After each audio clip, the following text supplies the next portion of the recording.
Hey everyone, welcome back to the Sunny Side. I'm Sonny, and these are the weekly horoscopes and tarot reading. These are tarot cards. Tarot reading for the week of December 26th to December 30th, 2022. Hey guys, welcome to the last week of 2022. I hope everyone had an amazing day. I know 2022 is difficult for a lot of people, but together maybe we could have a better 2023. We'll see as we move forward. It's not the last video of the year. I still have to do the weekend horoscopes next weekend for you guys. But here we go. For those who are new here, there are timestamps in the description box, so feel free to hit the timestamp to go check out the astrological overview, or to check out the general tarot reading for everybody, or you can fast forward to your individual sign, or you can go to the end of the video where I talk about who's going to be lucky in love and lucky in money this week. Anyways, there are timestamps in the description box if you'd like to fast forward, and I'll see you later on in the video. For those who stick it out, we have a bunch of notes here for everybody, for all the Sunny Siders. So here we go. First, what are you grateful for? All right, let's just take a moment and say what we're okay. And here we're going to talk about what are you grateful for, the blah blah blah. We're talking about our Christmas sale that's going on, and my tarot readings and my astrology readings. We're going to talk about the psychic game, the score in the psychic game. Hellbeast just jumped into second place. Then we have the psychic league that's coming up, and in January, and then we're going to get to everything. All right, everybody, cool. I hope everyone had a super amazing Christmas. I wish everyone the absolute best of a super beautiful day. You're going to want to check the overview. Even if you guys are skipping ahead, you're going to want to check the overview. There are 3 big events that are happening right now. May or may not be interested in that. Okay, so that's the overview. Let's get down to it. All right, so let's dig in. How long is that? 2 minutes? All right, whatever, 2 minutes. Cue the intro. Astrology! Astrology! Cue the intro. Cue the intro. Sonny! Oh my God, Robbie is my zombie's astro projecting from... Sonny, I took some of those gummies and I'm astro projecting. Sonny, what happened? Those gummies were good, but I'm astro. Oh, are you still in Toronto? It looks like you're in Vancouver, Sonny. Where are you? All right, you be cool, Robbie. We'll see you a little later. Whatever. Welcome to the Sunny Side, guys. I hope everyone is having a super amazing day. Okay, so here we go. What are you grateful for? So first, I'm grateful for the Sunny Side. You guys have been you guys are an amazing community who's always been there to support me. We have a pretty cool group on Facebook, even though I don't really hang out there much. I don't really do much with Twitter or Twitch, even though I have them, and Instagram and all that. But here on YouTube, anyways, you guys have been an amazing community, wonderfully supporting each other and supporting me. I think it's wonderful. Thanks for being great members of the Sunny Side. In addition to that, I'm very grateful for Mama Sunshine and SLC. It's great. It's I'm very lucky. I'm quite blessed. My goals, and what are your goals? What are you grateful for? You don't have to leave it in the comment section. You don't have to write it down. It's just important to think about it every once in a while. As far as my goals are concerned, and what are your goals and what are your dreams, hopes, dreams, and aspirations? I want to grow this channel here, the Sunny Side, to 100,000 subscribers. That's my goal for right now. And there are ways to do it. I'd like to do it with your support as well. And having said that, let's just take a moment and welcome some of the newest subscribers to the Sunny Side. We have Vladimir Lee is a new subscriber. Evia Pur is a new subscriber. Daily Twin Flame is a new subscriber. Ampera Sabrado is a new subscriber. Thomas Wett is a new subscriber. Someone named Possible One is subscribed to the channel. Welcome to all the new subscribers to the Sunny Side.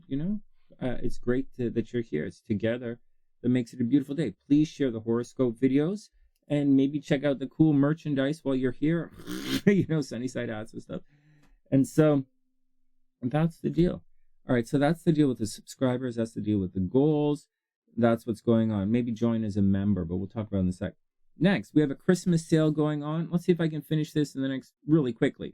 We have a Christmas sale going on readings. So my tarot readings, those who don't know, my private tarot readings are $185. It's 18 cards, 3 decks over Zoom. If you're interested in that, that's on sale right now for $115.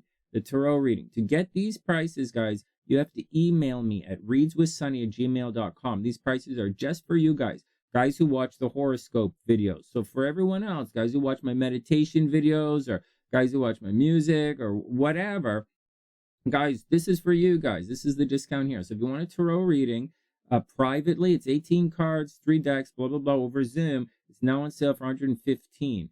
If you want an astrology reading, and remember, I used to write horoscopes for some of the newspapers here in Canada.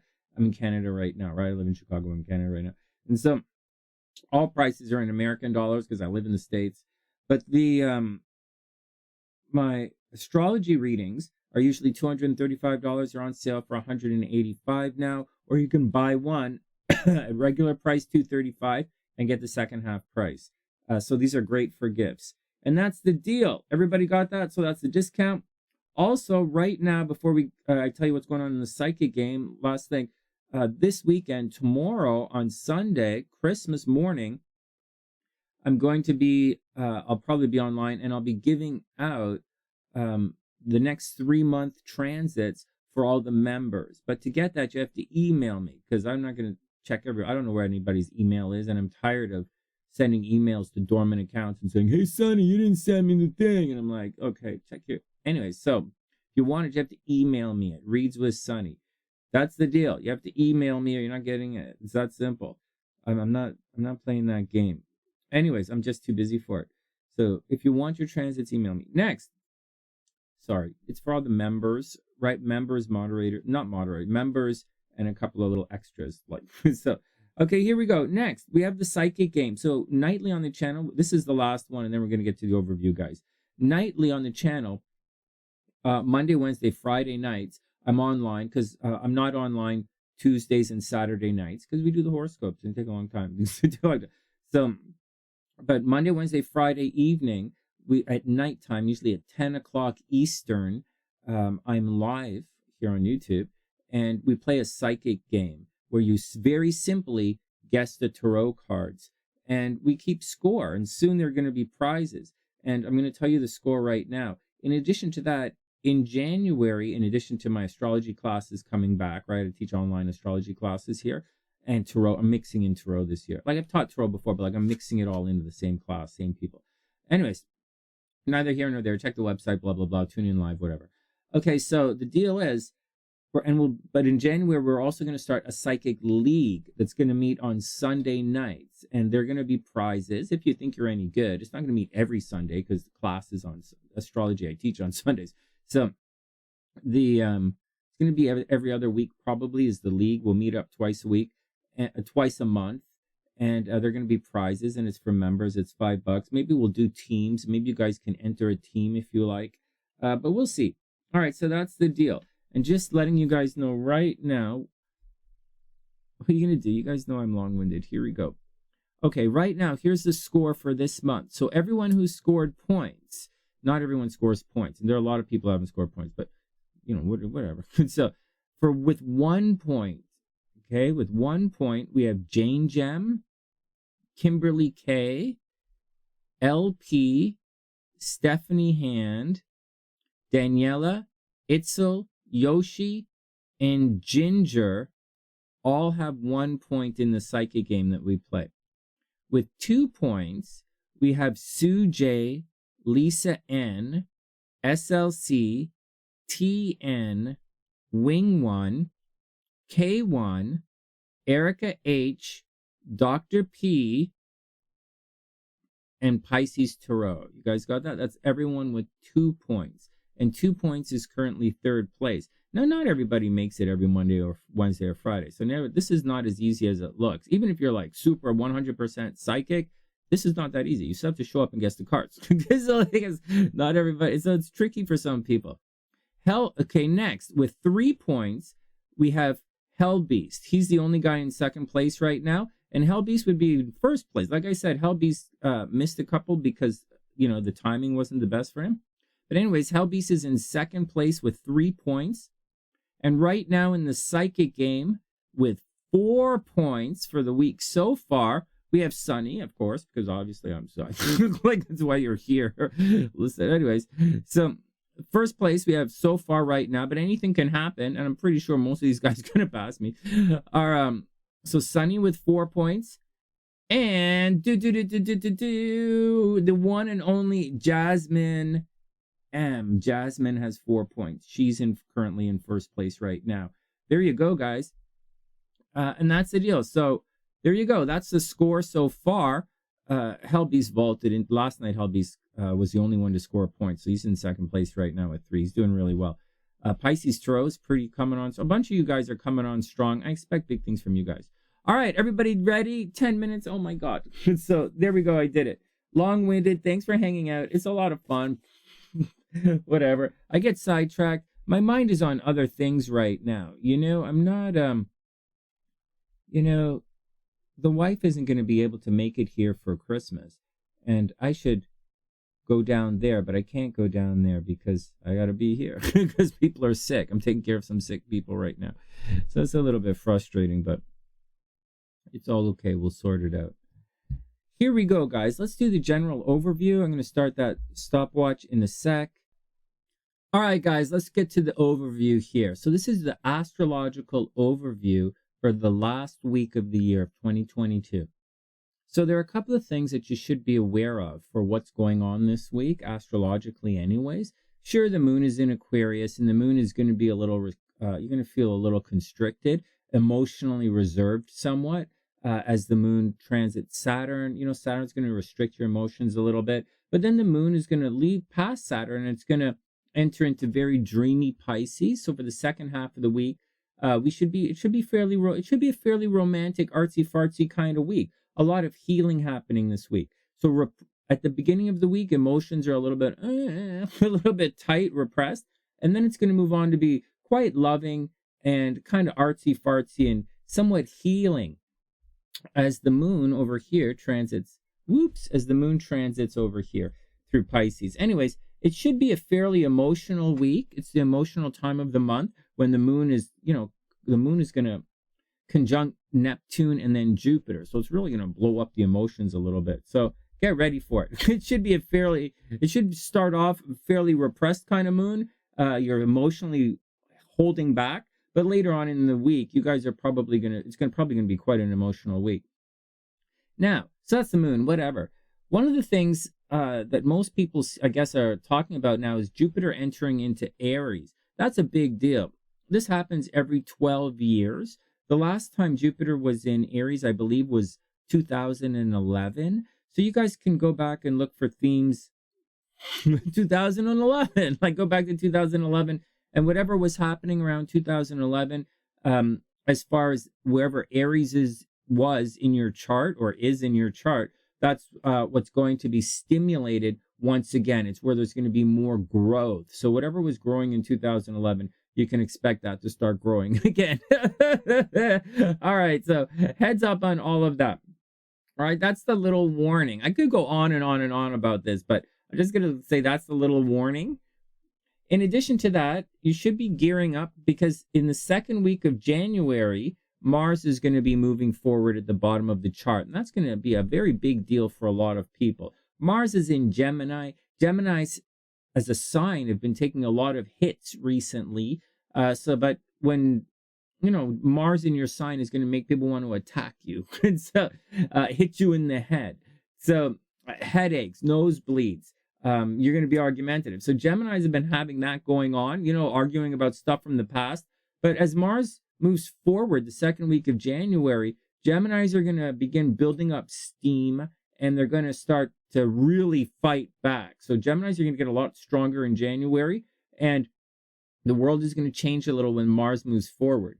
In addition to that, a very, very big one that I'm not really hearing much about, but whatever, is Chiron moving forward.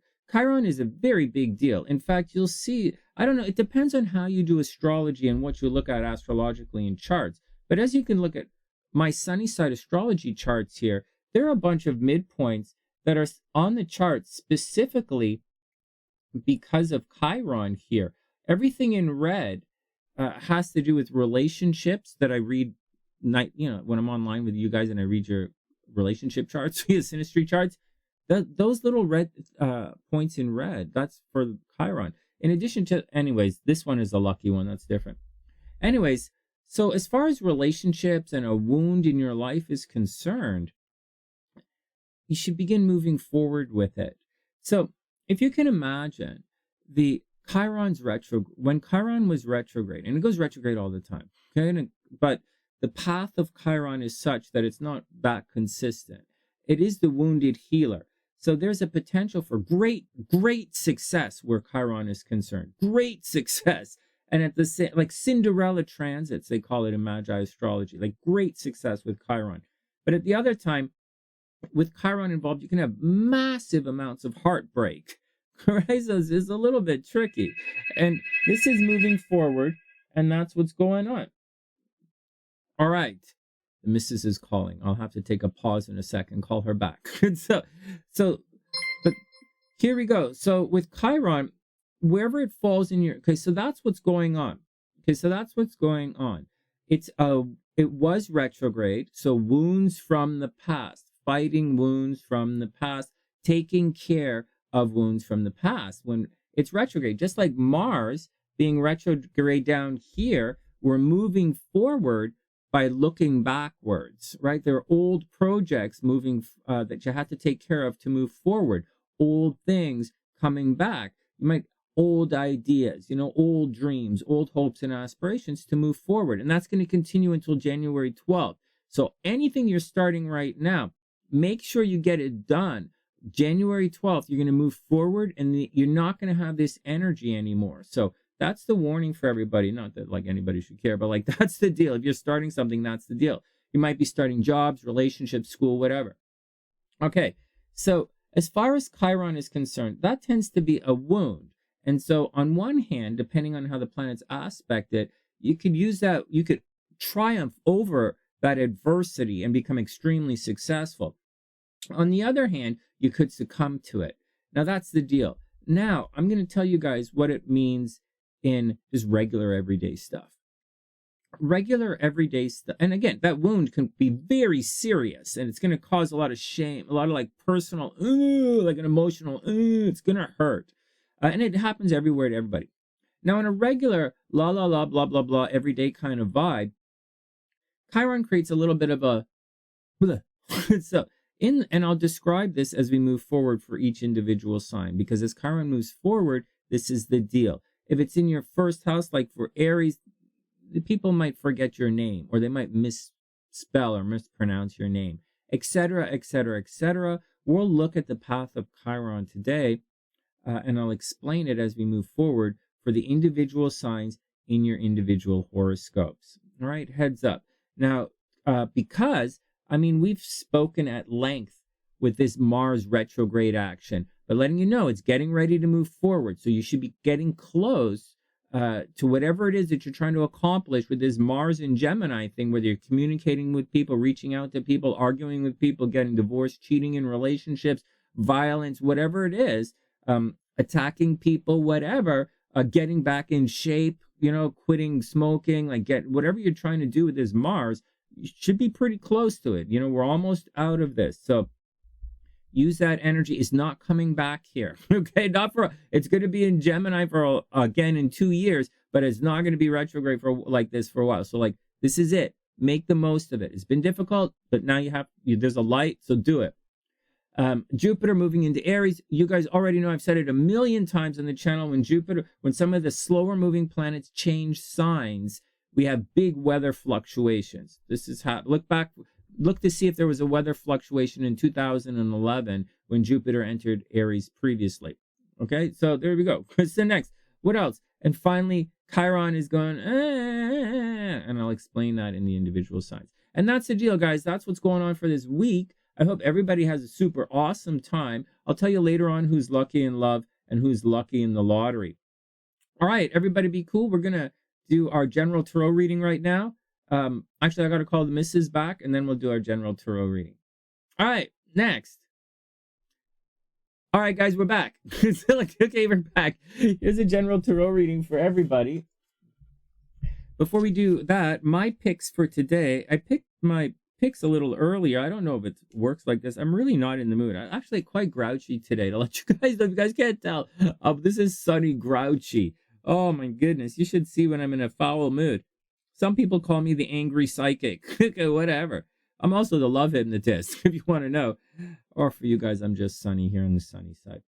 My picks are 5 of Cups, 3 of Wands, Temperance, and the Fool card. Got it? 5 of Cups, 3 of Wands, Temperance, and the Fool card.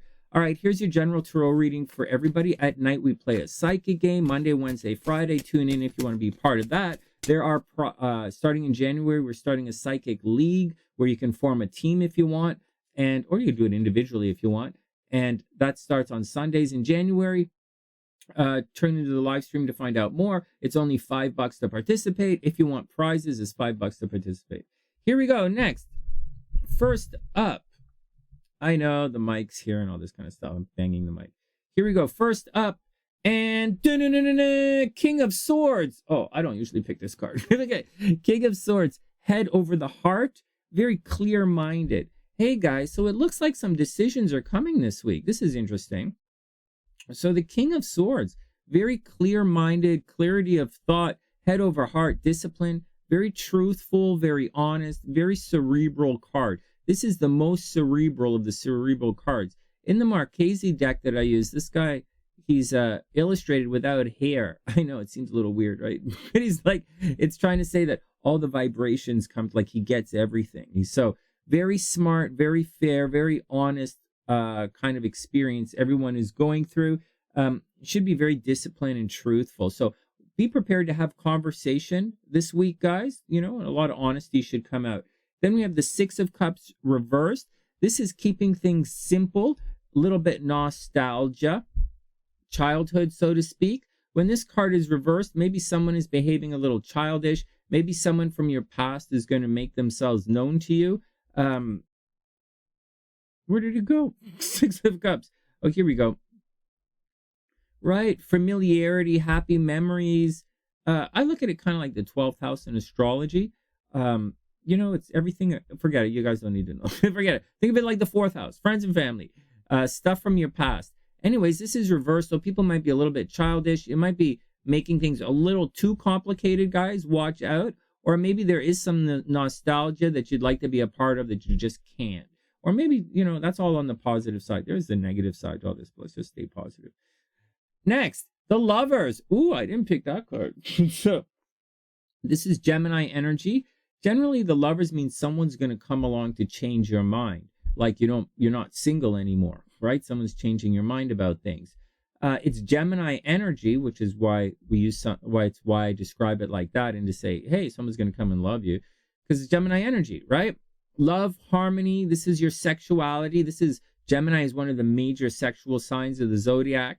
You know, there you go. So that's not what this card means. It means love, harmony, relationships. Things in love should be pretty good. I guess things in love should be pretty good. You know, the Lovers. Clear thought, right? You guys will probably have the talk and some interesting ideas.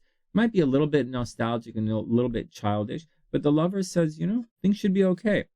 And then we have the King of Wands. Oh, wow, a lot of kings in these readings. So the King of Wands, confidence, discipline, assertive, gets it done. You know, he's a natural leader. He's a visionary, right? The King of Swords is a cerebral guy. He thinks things through. He's very honest and fair, very judges very honestly. The King of Wands is more of a leader. He's more fiery in his personality, and he tends to do more. Here we go. So if you can imagine, the King of Swords is kind of like a king who sits on his throne and listens to everything and you know, decides stuff, or you know, he's sitting there deliberating all the time. Whereas the King of Wands is more of an action guy. This is kind of the guy who goes to war kind of deal, the guy who starts stuff. All right, next, you guys are going to be doing both. And then next, the 4 of Pentacles. Oh, hey, these are all the cards that Helby's picked last night. None of the cards. Okay, whatever. Then we have the 4 of Pentacles reversed. This is clearly the card of holding on to your money, but like it's reversed, so you're not going to be able to hold on to your money. Look at this. Like, this is funny. He's holding on to his money, man. Like, this is the 4 of Pentacles. He's holding on to his money. Let's see if we're just having a little lark here for our reading. I don't usually do this, but I'll show you another deck down here. And you'll see that Let me see if I can pull up another deck. We have, where did I put these? All right, check this out. This is one of the decks I use quite often in private readings. And look at this. The Four of Coins. Like, guys, like, there's another deck that I use. I'm not seeing it right here, where he's sitting there locking up his money in a box and a key. Like the guy's like holding on to his money, man. What do you want? All right, next. Just thought I'd share that with you guys. If you want to study tarot with me, just check it out in the description box or tune into one of the live streams and I'll tell you when the next class is. All right, so here you go, guys. Four of Pentacles reversed. Obviously, you guys can't hold on to your money right now. All right, next. And finally, I said the Five of Cups, Three of Wands, Temperance, and the Fool card. I didn't really say them with a lot of authority. Okay, here we go. And finally, Temperance. Oh, I did it. Go, Sonny. Oh, man, I still got it. All right, here you go. Yeah, Temperance. I have no I might be psychic, but I don't have any short-term memory, so I write everything down. And so, Temperance, good job, Sonny. Thanks, man. There you go. All right, Temperance. All right. So, now I got to go all the way back to get these cards back. Okay, so, no, you don't have to be psychic to be able to read tarot cards, just to let you guys know that. But you should be if you like gonna try. You're gonna say you are. All right, here we go. Finally, Temperance. Hold on a sec, guys. I switched all these cards here so I could show you that last one. There's a big. You guys know I have tons of, not tons, but I have about 4 or 5 decks scanned into the computer here. All right, here we go. And finally, Temperance. Temperance is reversed. This is about mixing the pieces to make it work, meeting someone halfway. It's a little bit more. To temper something is to soften your stance. So I think you guys are probably going to, so this would normally mean, if this is right side up, I would say, you know what, it looks like you guys are going to chill out this weekend and not freak out with Temperance. But like, you'll mix things, you'll make it work. But it's reversed, so you might not be making it work. Some of you guys might be a little bit on the stubborn side, a little bit on the grouchy side, but I don't blame you because, like,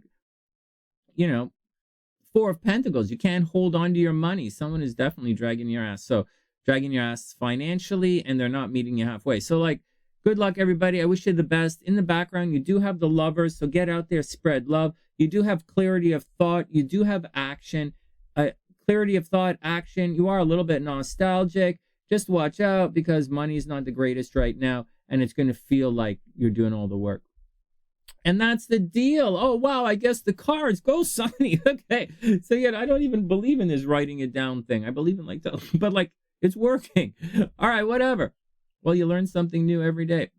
All right, here we go.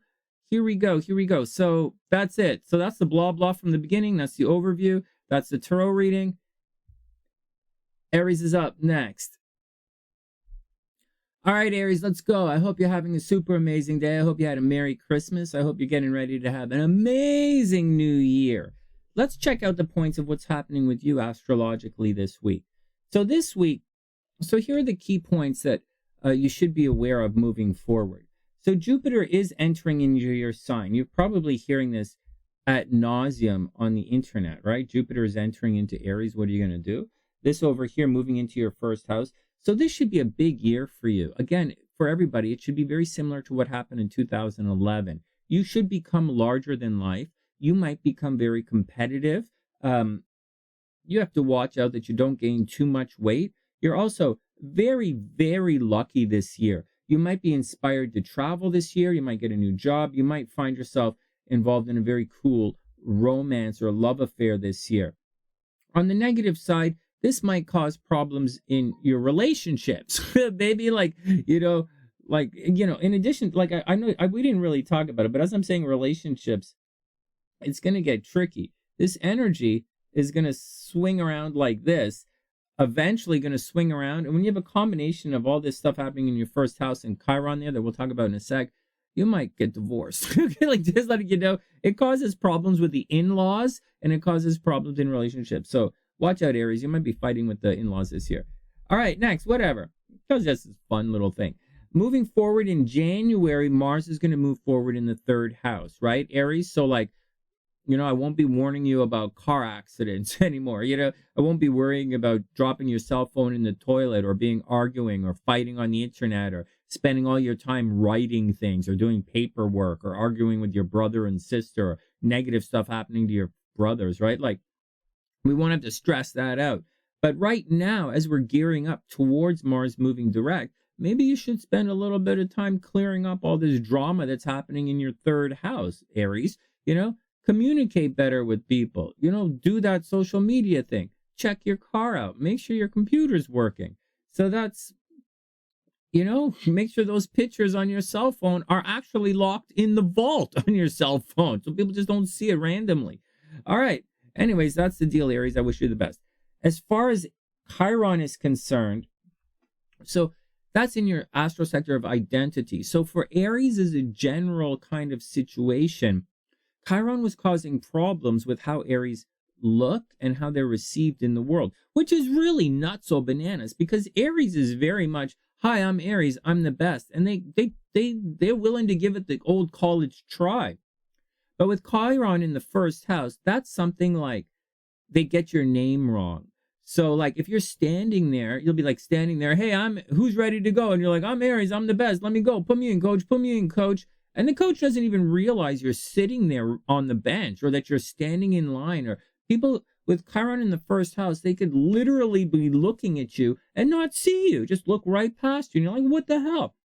Or they'll have your name on a list and they'll look at you and they'll say your name is not on the list. They'll just not see it. In addition to that, maybe it's paperwork problems or misspelling or mispronouncing your name. But all of this identity stuff is what's happening for Aries. It seems crazy, but that's what's happening. When Chiron was retrograde, you might have spent like the last couple of months redoing your paperwork, or the last couple of months trying to figure out why you're not getting those points on your credit card because it's not going to you. You have the wrong name or something on the card. Anyways, that's what's happening with your identity. That's what's happening with you, Aries. In addition to that, obviously, you have to watch out for headaches. You have to watch out for nosebleeds and problems with your identity in general. A little bit watch out for health problems. But that's the deal, Aries. I know it's so screwy, such a weird thing, but that's what you're going through. I'm going to describe it for all the other signs as well. So watch out for it.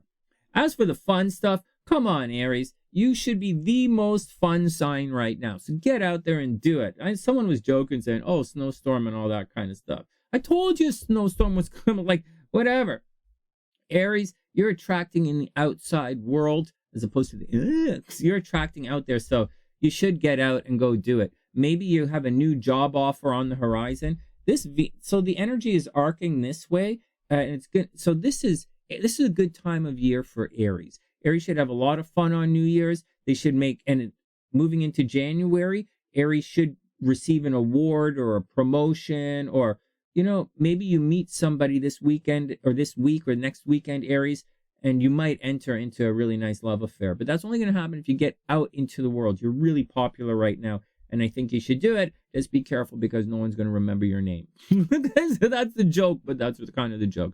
Double check the spelling of your name. Double check all of your ID. All right, next. No, but seriously, I'm describing Chiron. I know this seems silly and nonsense, but I'm describing the Chiron phenomena to you guys on a very mundane, day-to-day level. Yeah, there's some other nasty stuff that can happen with it. And there's some really good stuff that happened to it. Just describing what's going to happen to most people on a day-to-day basis. Next. Aries, let's check your cards. Right.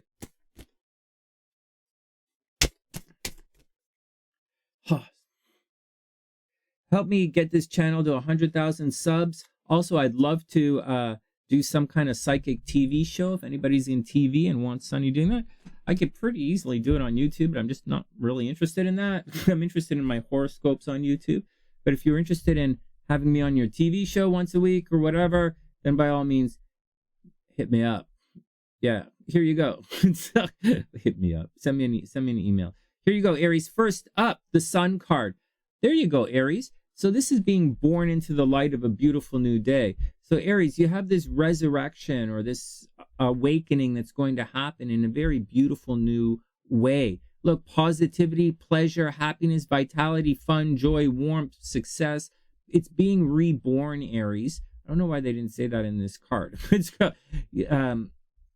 There you go. So expect something very good, Aries. Expect to be the center of attention.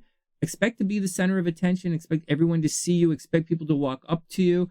And, if I were you, I would leave the past in the past right now. Chiron's moving forward. You don't have to bring any wounds forward with you, right? The last several months, people were dealing with wounds from the past.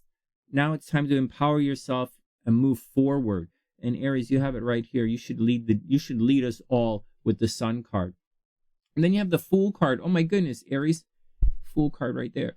Aries, this means it's time for an adventure, man. So, there you go, Aries. Wow, you have the Sun card and the Fool card. Oh my goodness, Aries, here you go. And astrologically, all that stuff at the top of the chart, and Mars is going to go direct, so you don't have to worry about your car smashing up anymore. Here we go, Fool card, new beginnings, Aries. This is it. There are a lot of cards that will herald a new beginning. This is kind of like a new adventure, a little bit different. So get out there, Aries, and enjoy yourself. All right, here you go. And finally, you have the Seven of Cups reversed.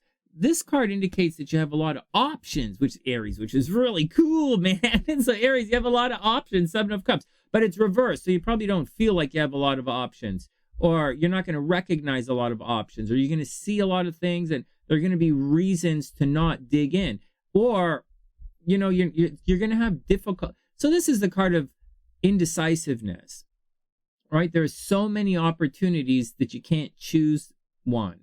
You're not willing to dig in, so to speak. But at the same time, but it's reversed. So you might not actually see all of the opportunities in front of you, Aries.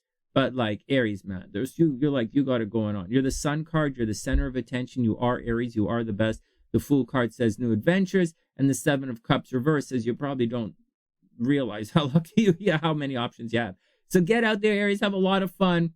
Share the video. When you're ready for a personal reading, hit the link in the PayPal. Hit the PayPal link in the description box. Subscribe to the channel. Share the video, and I'll see you guys soon. All right, Taurus, let's do it. I hope you're having a super amazing day. Merry Christmas, Happy New Year, Happy Hanukkah, happy whatever it is that you celebrate, happy endings, whatever it is, Taurus. I hope you have a super amazing day. Welcome back to the Sunny Side. Please share the video. Please subscribe to the channel, and let's do it. Taurus, what's your action? How are you going to end the year here? Well, you should actually end the year quite socially and then a little bit reclusive. So there you go. So the moon is going to be pretty social for most of the week, Taurus. So although, it's going to cross Saturn by Monday. So although Monday might be a little grouchy for you, as the week progresses, it's going to be quite social, quite romantic. It should be quite social and quite romantic. So get out there and have a lot of fun if you can. All right, what's happening? Good things are happening, continue to happen from a distance. Taurus might be going back to school. Taurus might be attracting people from a distance. Taurus might think very seriously about traveling. Now, neither here nor there. This year, let's go over the stuff. Jupiter is about to enter Taurus's 12th house. That's going to put the 12th house under a lot of expansion there. But first, before we get there, in 2 weeks, or the second week of January, Mars is going to move forward in your financial sector, Taurus. So be ready for it. Right now, you're probably paying a considerable amount of, you're paying a lot of bills. You probably went back to jobs you held in the past, or some money from the past, or you were doing things hoping to receive money from the past as you move forward. But that money you were hoping for from the past is almost gone, Taurus. You have until the middle of January to get it. And then you're going to be focused on your new life. So the past, for everybody, the past is going to continue to hold us back for another 2 weeks.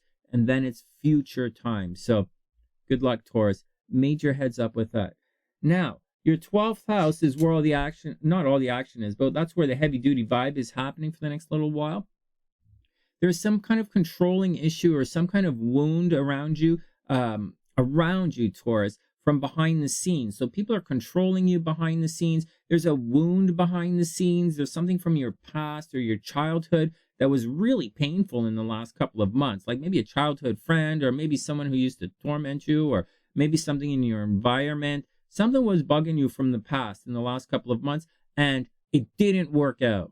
Maybe it's something that you did, something else did, but this problem stems from an ending. 12th house is ending, so something you ended or wanted to end or is trying to end, or you're in the process of ending. This 12th house is under attack with that Chiron, but it's moving forward now. So that drama that you had that was holding you back, that was controlling you, things you wanted behind the scenes in secret, well, like, it's going to be a little better now. All right. So your dirty laundry, Taurus, is not going to pop out into the world anymore. Okay, that's the deal. That's the deal. Congratulations. So, now, Taurus, Chiron in the 12th house, you have to watch out because people might forget about you, right? It's endings.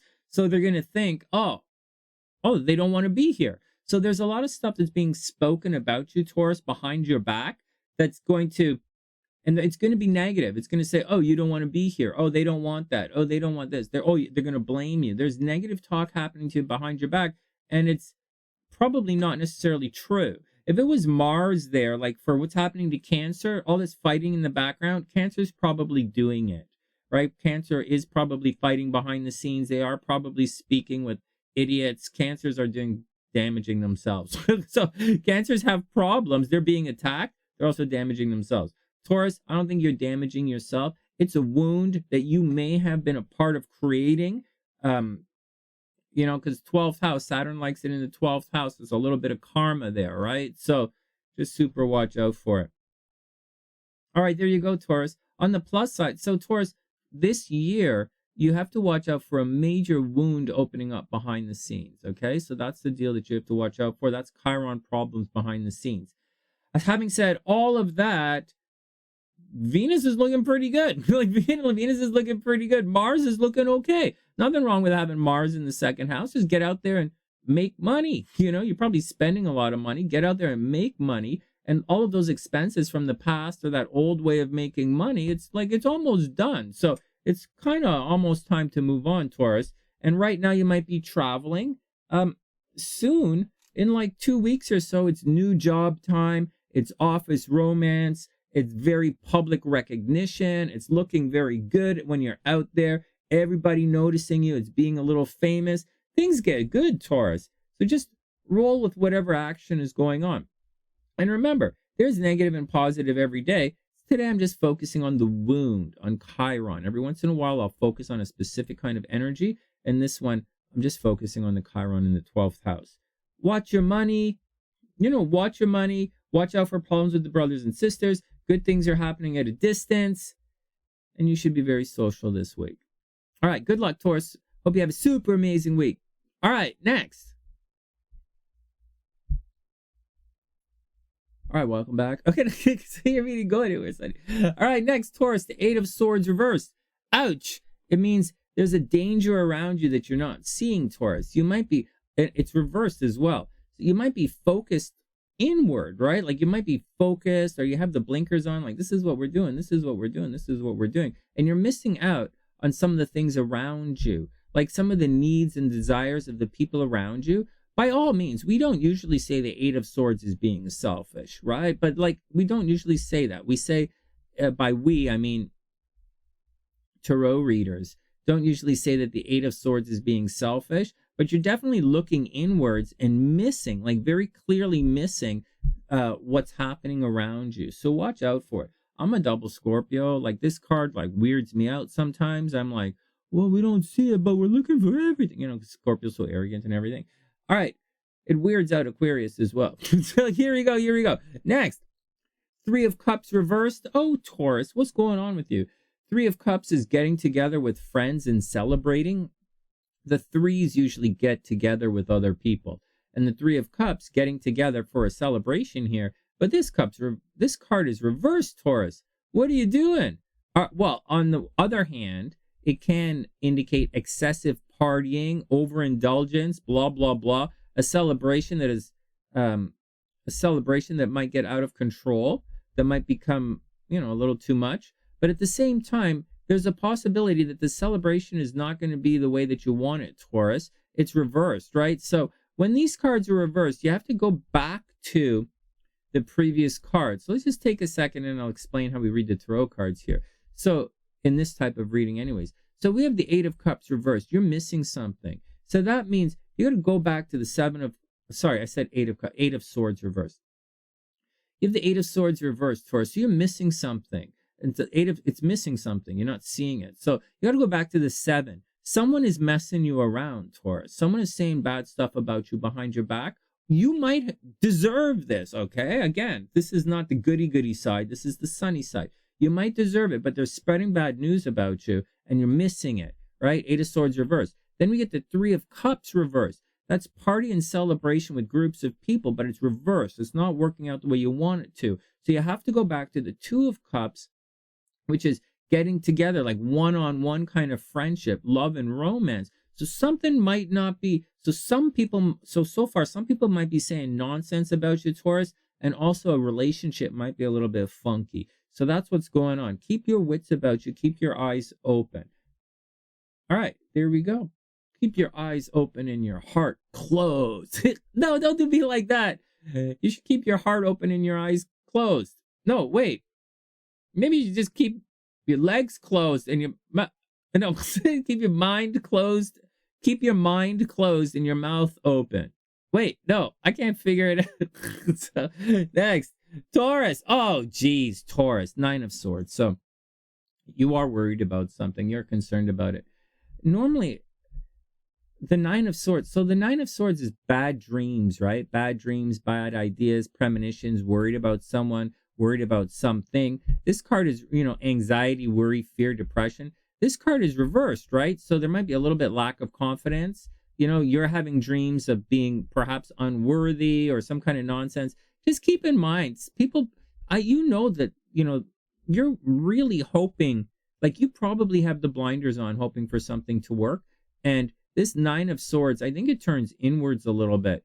And, there you go. Like 9 of Swords is reversed, right? So you go back to the 8 of Swords. What are you missing? What didn't you see? So Taurus, something is going on here. There's probably some very, very clear indicator going on in your life that you missed something. You're not seeing something, or there's some kind of people said some bad things about you, or you did some bad things or whatever. But there's energy here that's not being recognized. And as long as that energy is not recognized, you're going to have bad dreams. This celebration is not going to be as pure and honest as it could be. Something is cramping your celebration, Taurus, and that's what this says. But I think you know what it is. Your intuition. One thing I didn't say about your horoscope, for the next year, your intuition is way super high. Taurus is going to be one of the most psychic signs next year. All right, there you go, Taurus. I wish you the absolute best. Just watch out for it. Get out and have some fun. And maybe instead of this being negative, maybe you're going to get out and party your brains out and have some fun. There you go, Taurus. I wish you the absolute super duper best of this week, and have a wonderful Happy New Year's. All right, Gemini, let's do it. I hope you're having a wonderful day. Super Merry Christmas. Happy New Year, Gemini. Please support the channel. Please subscribe. Here we go. Subscribe, share the videos. Gemini, another 2 weeks till the middle of January. January 12th is all you have to do. People are still attacking you. People are still hating you. You still got the thing in your face. You still teeth problems, breathing problems, face problems. People arguing with you. You're pushy, dealing with the past. The whole thing sucks. But you only have 2 more weeks, or another maybe 3 weeks. So this means whatever it is that you're doing with your new identity, Gemini, however abrasive it might be or however well received it is, depending on your particular community, Gemini, keep going. Keep going and push through so that you, of all signs, can have one very honest, very sincere new beginning in January. Right now, Geminis are under a tremendous amount of attack, and it's very difficult for Geminis. But, hopefully things work out. So actually, in the new year, Geminis will regain their steam. and they will move forward quite quickly, especially in the middle of January. Gemini is going to have a lot of steam. Geminis in the public are going to have, you're going to see it's going to change for them. They've been quite silly recently. A lot of the Gemini energy is going to change and be more favorably received shortly. So watch out for it. Now, so Jupiter is moving forward. Geminis are about to be very, very popular socially. You're going to find that Geminis are going to be standing in front of groups of people. Geminis will be addressing groups of people, like holding conventions, holding fundraising things. That's what's going to happen, you know, like public speaking, media appearances. Geminis are going to be speaking in front of groups of people. Now, on the negative side, Chiron is right here as well. So just imagine that these groups of people for Geminis, maybe they've been fighting back, or maybe they've been resisting, or maybe Geminis had some very public kind of wound, or some Geminis did something really stupid very publicly, and, you know, or maybe they had some beliefs or whatever.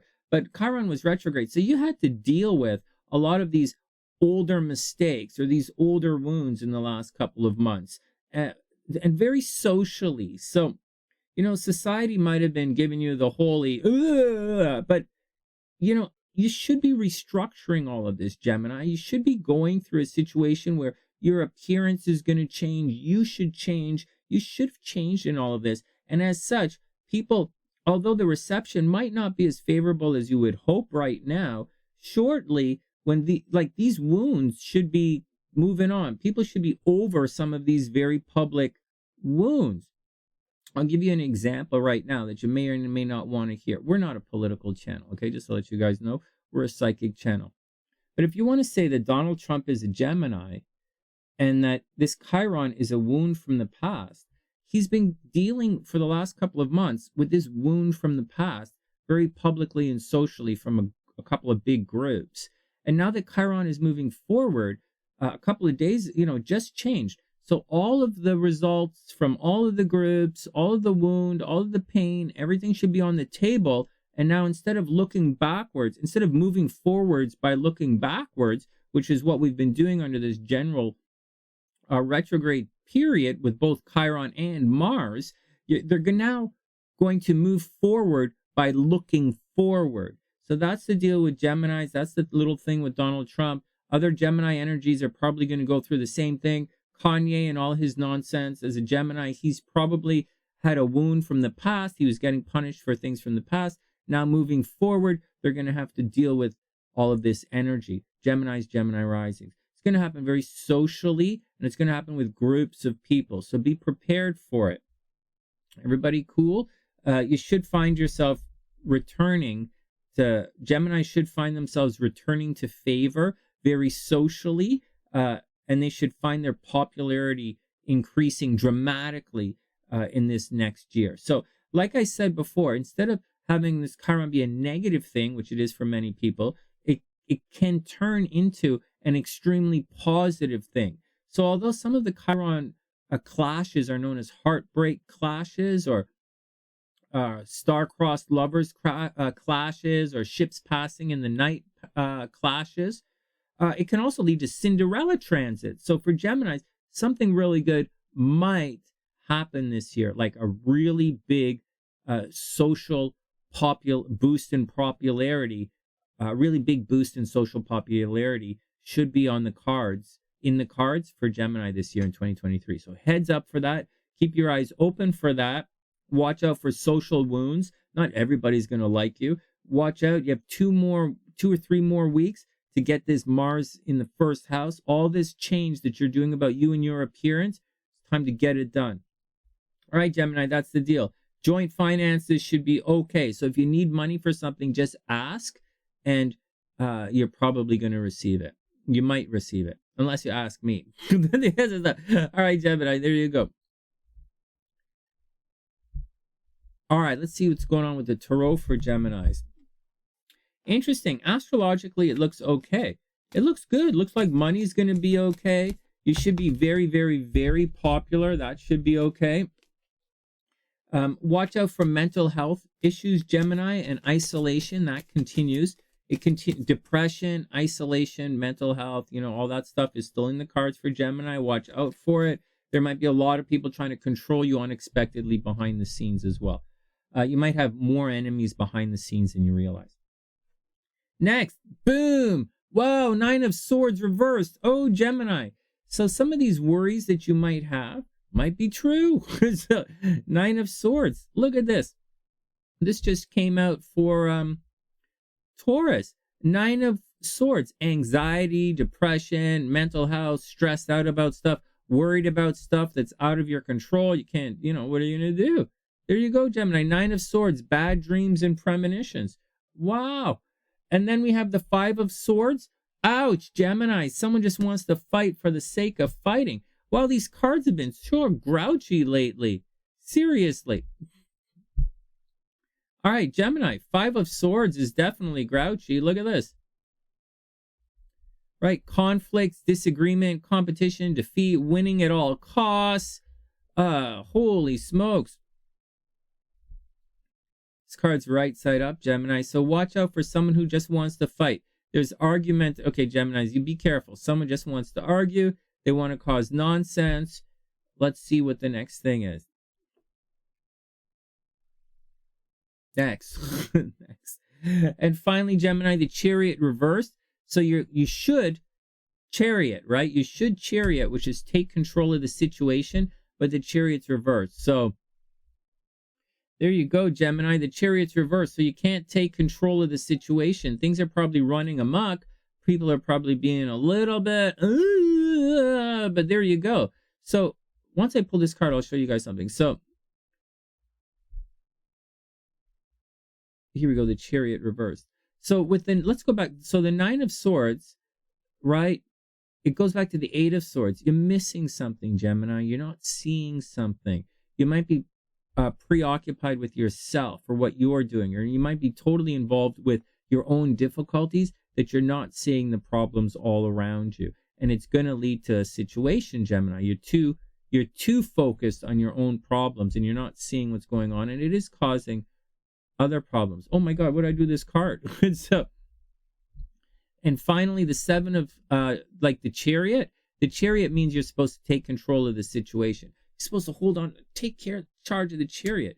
And you're also supposed to not let anyone push you around. But Gemini, it looks like you're letting people push you around and you're not taking control of the situation. And someone around you just wants to fight. Someone's disagreeable. Someone's argumentative.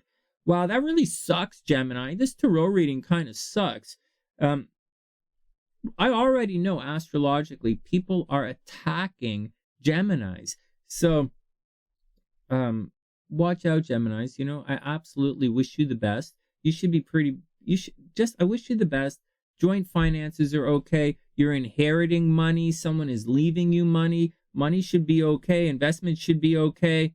You probably can't travel as much as you want.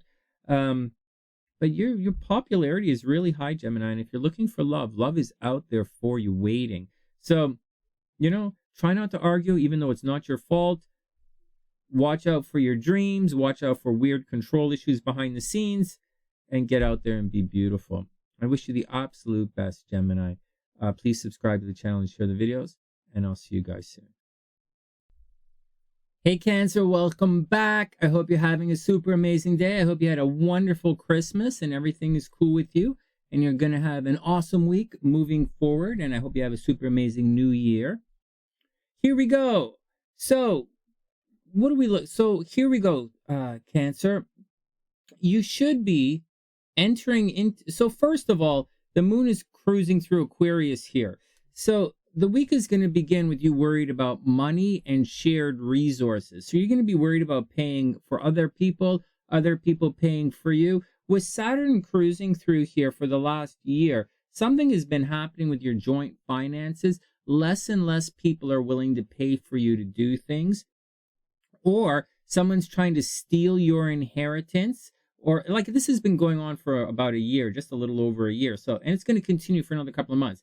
Someone's trying to steal your inheritance. No one wants to help you pay for anything. You might be paying for other people. It might not be fair. You might be getting sick, Cancer. The But that's what's going on. People are definitely not helping you out. So, but then again, you might be causing the problem as well. So shared resources is not very good right now, but that's where the moon is. That's what you're going to be focused on right now.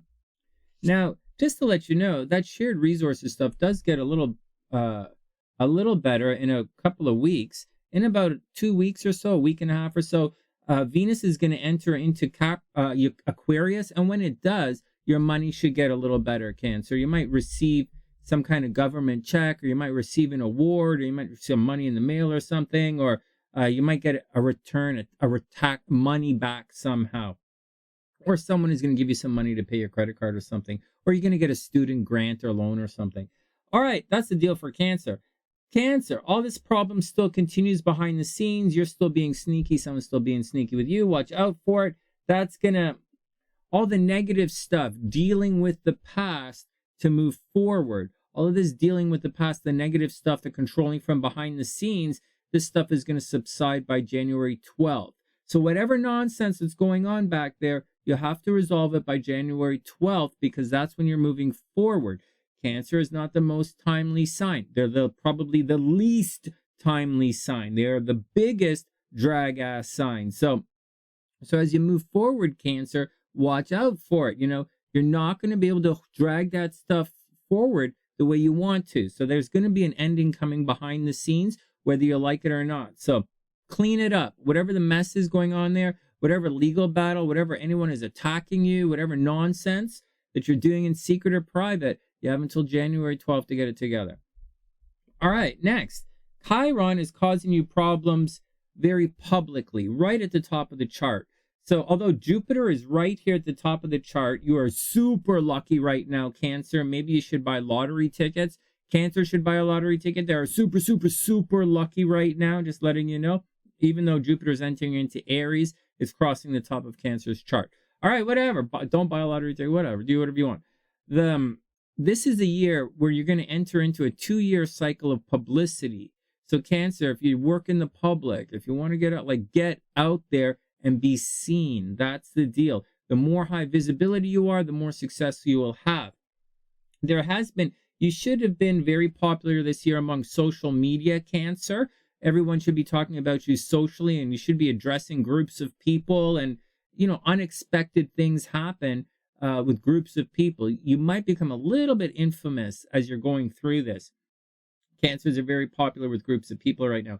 Anyways, with Jupiter at the top of your chart, this is a big year for your career and your public image. On top of that, Cancer has been Chiron has been cruising right there, and it's been retrograde. So as Chiron was retrograde publicly, I would bet, Cancer, there are some things that you said or you did in the past that was following, and not necessarily the distant past. It could have been like in January, February, when something that happened back in the past has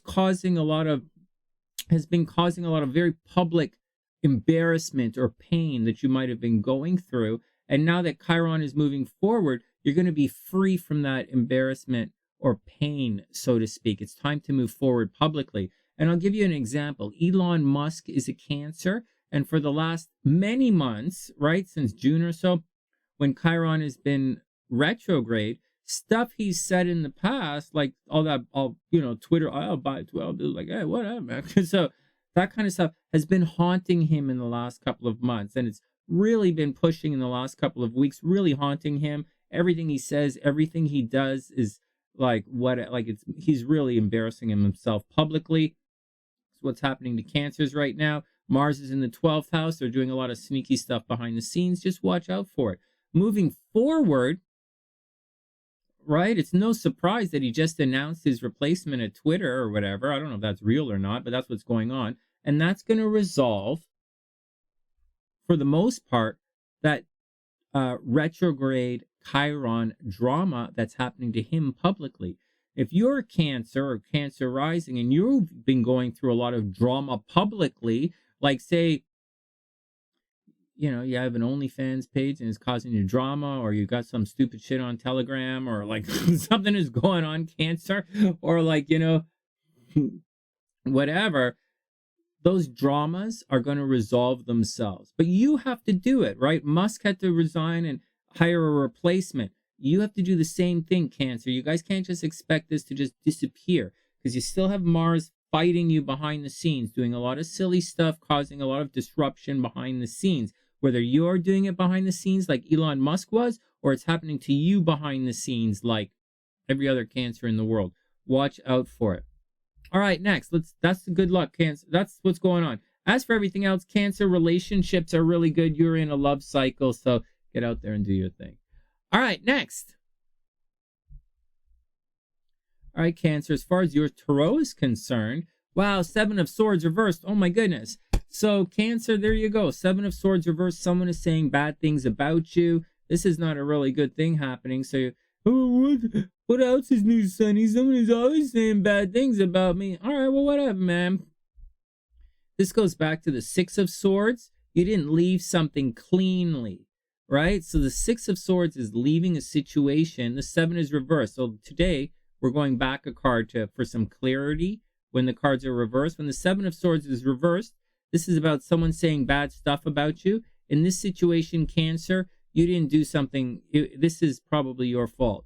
The 6 of Swords, well, it could be someone else. But when you go back to the 6 of Swords, it indicates breakup energy. Someone wants to leave, and there's no a rocking the boat situation with someone trying to leave. Maybe you didn't leave cleanly, or maybe there was a problem. The 7 of Swords says that someone's got a beef with you, and they're spreading nonsense about you behind your back, but you already know that because of the astrology. Then we have the Knight of Wands. This is energy, passion, inspired action, confidence.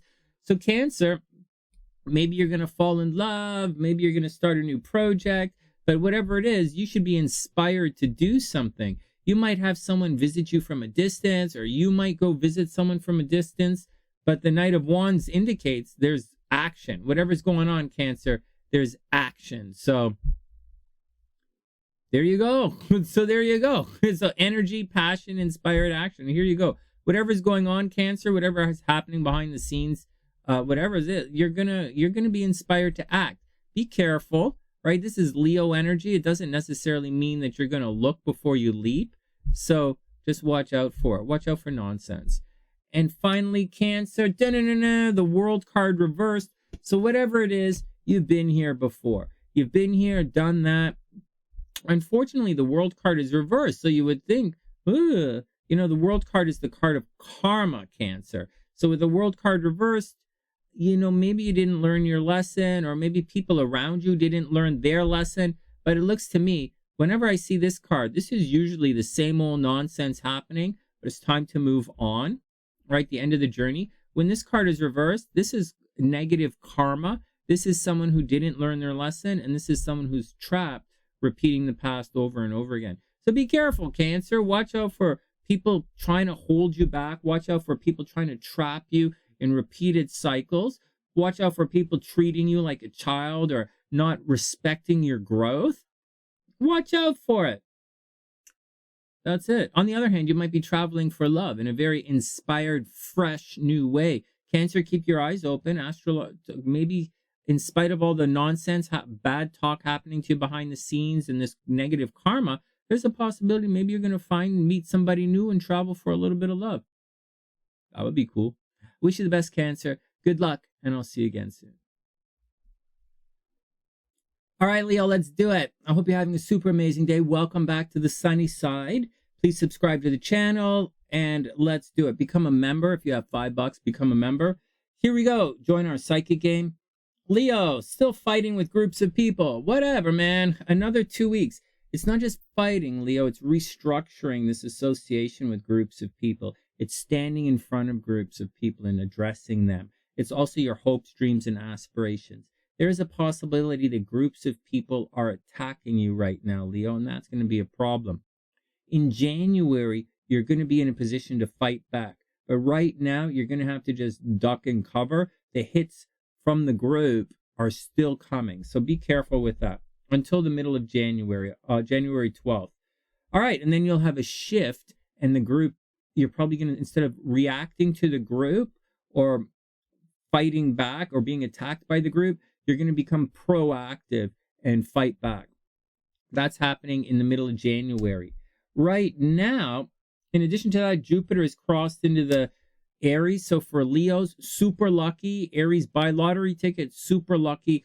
You should look really good, feel really good. Everybody's going to notice you. You might receive some awards this year. Very good year for Leos to receive some awards. Leos, strong possibility they're going to be traveling. Maybe Leos are going to be going back to school. Next, the good energy is happening down here. Leo's health should be pretty good. Just watch it, but your health should be pretty good. Your habits should be pretty good. For some weird kind of thing, you probably have a lot of time in your day right now, a lot of spare time, even though you should be busy and fighting with your friends. You should have a lot of spare time right now to work on your health, work on your habits. Leo, get to the gym. All right, get to the gym, get to the gym, get to the gym. Relationship problems still like for Leos. What are you going to do? All right, grouchiness in relationships. But the moon is there. Leo's going to be very romantic at the beginning of the week. They're going to want to be with their partner for the first half of the week. Then they're going to focus on their finances for the next little while. That's all right. Good time to focus on your finances. Now, let's get down to this Chiron thing. This is an interesting one. So the Chiron in the 9th house, on a day-to-day level, right, because we're talking about horoscopes, right? So, on, what's going to happen to you this week. So on a day-to-day level, Leo's been having problems with people at a distance for whatever reason. Maybe they had problems at school. Maybe they had a problem with philosophy, not seeing eye to eye with other people. Or maybe something at school or at a distance. Leo, maybe you want to travel, but every time you go to travel, like you lose your plane ticket or you lose your passport, or maybe there's a problem at a distance, Leo. Maybe you thought you were in a relationship with someone and you showed up in their country and they weren't there. That happens all the time.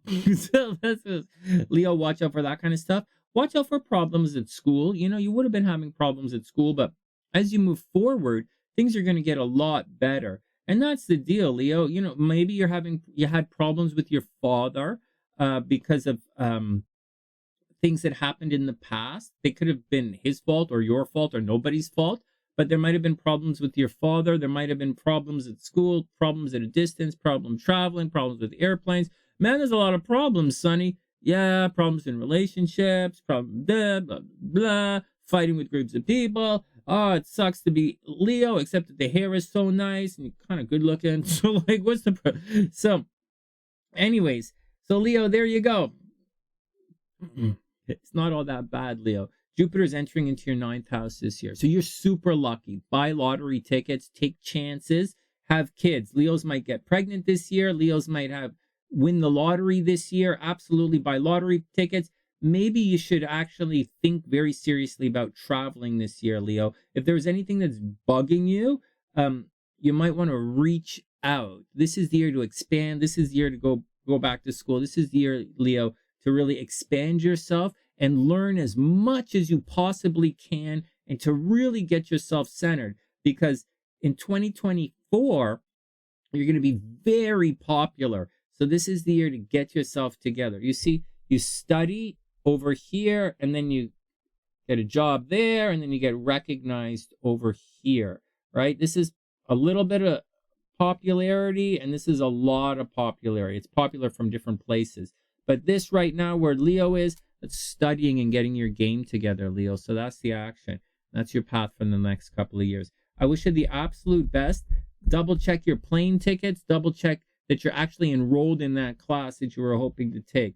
And that's the action. Still very popular, Leo. Just watch out that you're not infamous as opposed to being popular. And yeah, groups of people are still attacking you until the middle of January. All right, next. Leo, boom, temperance reversed. Yikes. So Leo, someone's not pulling their weight here. It's temperance. It's meeting someone halfway. To temper something means to soften it. You temper your words. You soften your words. You change your stance a little bit, right? Practically, you change your stance a little bit.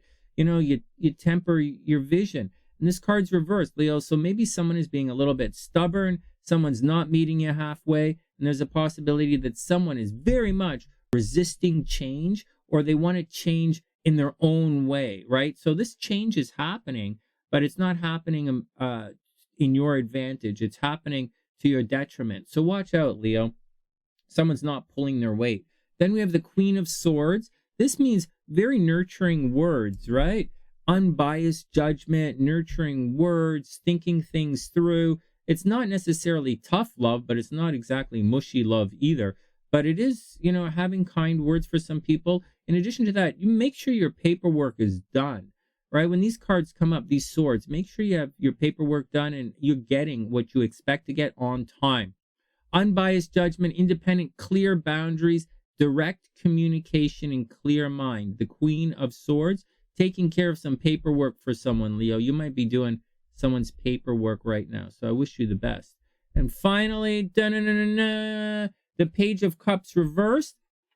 This is not the greatest. Someone is a little bit childish right now, Leo. Someone's a little bit childish, a little overly emotional, and they're going to be not cool, man. They're just going to be like maybe a little bit on the narcissistic, childish side, right? This is usually creative opportunities, intuitive messages, curiosity, but reversed, it's just a brat being an empty cup.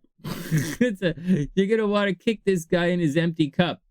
Emotional immaturity, insecurity, disappointment, creative blocks, generally being childish, Leo. So watch out for someone being a bit childish. You're going to have to you might have to break someone's crayons, Leo. Just saying. Just be cool. You might have to bust up a couple of crayons. People are being very childish, immature. They're not pulling their weight. You're not having this new beginning you're hoping for. And you are absolutely going to have to watch your words and take the high ground in this situation because it's a little bit screwy bananas.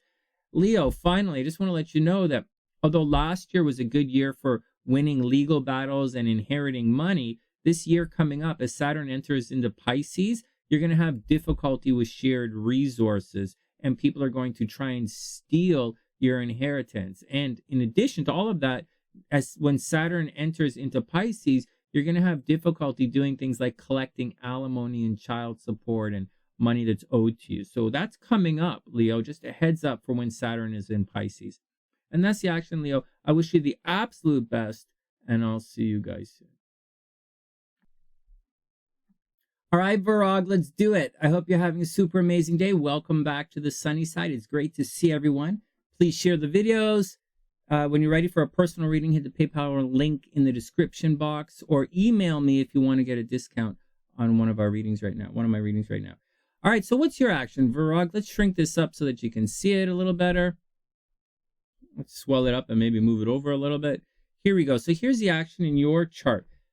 So there's a lot of good happening in your chart right now. So I'm just going to focus on the negative for a sec. So watch out for fighting with people publicly. That continues. Someone has a beef with you, Virog. Maybe you started it. Maybe you didn't. It doesn't matter. In the middle of January, you're going to go back. You are going to go back in the middle of January. And you may apologize, you may not, but you're going to be returning in January to some places that you started fights very publicly. And that's what's going to happen. So I wish you the best. But in the meantime, you better clean that up. Make peace with whatever you have to make peace for, because although you let go of some things, you didn't really. So next, or you did, but your memory linger or whatever, you're going to go back and check. Something very publicly. Watch out for public fighting. But you should be very popular at it. All right.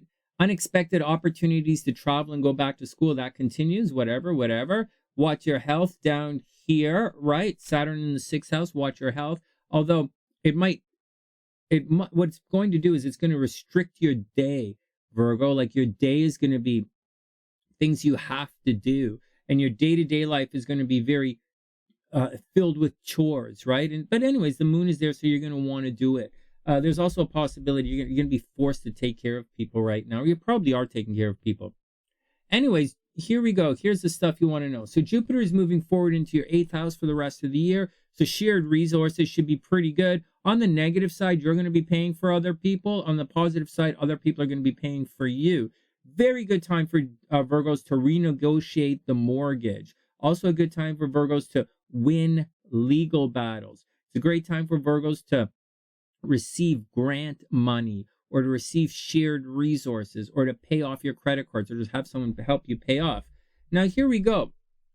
Having said all of that, Chiron right there was retrograde here for the last couple of months. So you might have had problems in shared resources. Maybe someone who's supposed to pay for you didn't pay, and you were stuck with the bill to pay for everybody for the last couple of months. Or maybe there was a problem with the mortgage, like you had to pay the mortgage and it was like, what the, or maybe and it got, as interest rates increased, it would have been difficult for you.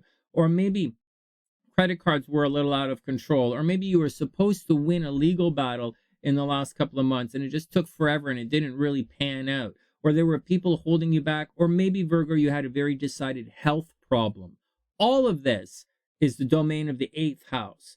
So all of this is under attack when Chiron is in Aries as far as Virgo's concerned. So Virgos, with Chiron moving forward, that wound from the past is probably not bugging you as much. Just like Elon Musk is kind of leaving Twitter-ish a little bit.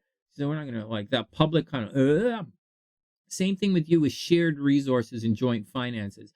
Maybe the guy who wasn't paying the rent, maybe he finally moved out yesterday. And as such, you're not going to have that problem of him not paying the rent. You're going to get another roommate, or you're going to get another tenant, or you're going to get another employee, or you're going to get another boyfriend or husband. But something with that joint finances that's been dragging, it's going to improve dramatically as you move forward. Having said all of that, yeah, Virgos are lucky in love. What do you want, man? Virgos are lucky in love. They're super creative right now and super romantic. Virgos, although I'm not going to say Virgos lucky in love, I'm going to say Capricorn and Cancer are lucky in love. The Virgos actually super lucky in love and romance right now. They're probably our most lucky in love sign right now, and they're going to be most lucky in love for the next little while. Next year at this time, you're going to be super lucky in love and romance. But right now, just take it easy. Right now, take it easy. Concentrate on your shared resources, concentrate on your health, that's what I would concentrate on. As far as love and romance is concerned, just get out and have some fun and enjoy the day. Virgos might be getting pregnant right now as well. All right, next, let's go look at your tarot cards. All right, Virgo, let's do it. First up, the Hanging Man. Virgo, the Hanging Man. So there's some illusions, a little bit of deception. Things aren't necessarily working out for you. You're going to have to let, this card, people say let go, surrender, all that kind of stuff. But really it is, you're letting go of your consciousness and you're relying more on your subconscious awareness. You'll see, I said, well, I'm trying to use it in language that is very very vague, not vague, but very vanilla, non-threatening, non-offensive language. That's because Virgos are super critical, man. Virgos tend to hide behind syntax, right? So here you go. Anyways, Virgo, the Hanging Man. It's the card, you have to give into your intuition, right, Virgo? Oh, look at me with all the Virgo hate today. Sorry, Virgo. Let's get down to it. Trust your intuition, Virgo. You're supposed to dive from, this is the consciousness way up at the top, and you're supposed to be delving into the subconscious. You're supposed to use your intuition because things aren't making sense up here. And this, in the story of Tarot remains in the preconscious awareness all the way until the end of the Moon card. And it's not until the Sun card that Tarot leaves the state that they enter into, the Tarot enters into, in the Hangman. So whatever, Virgo, whatever that means to you, do it. Trust your intuition, right? Because the facts aren't lining up. And that's the lesson of the Hangman. Next, Page of Pentacles reversed. So money is probably a little screwy, Virgo. Watch out for it. Lack of commitment, right? Here we go. Hold on. The Page of Coins. This is all, new beginnings financially, working towards money, studying, studying, working on a craft, doing the thing, manifestation, financial opportunity, skill development. But this card is reversed, so there's a lack of commitment, right? The Tauruses are very practical, very much doing the work. There's a lack of commitment here, so watch out for it.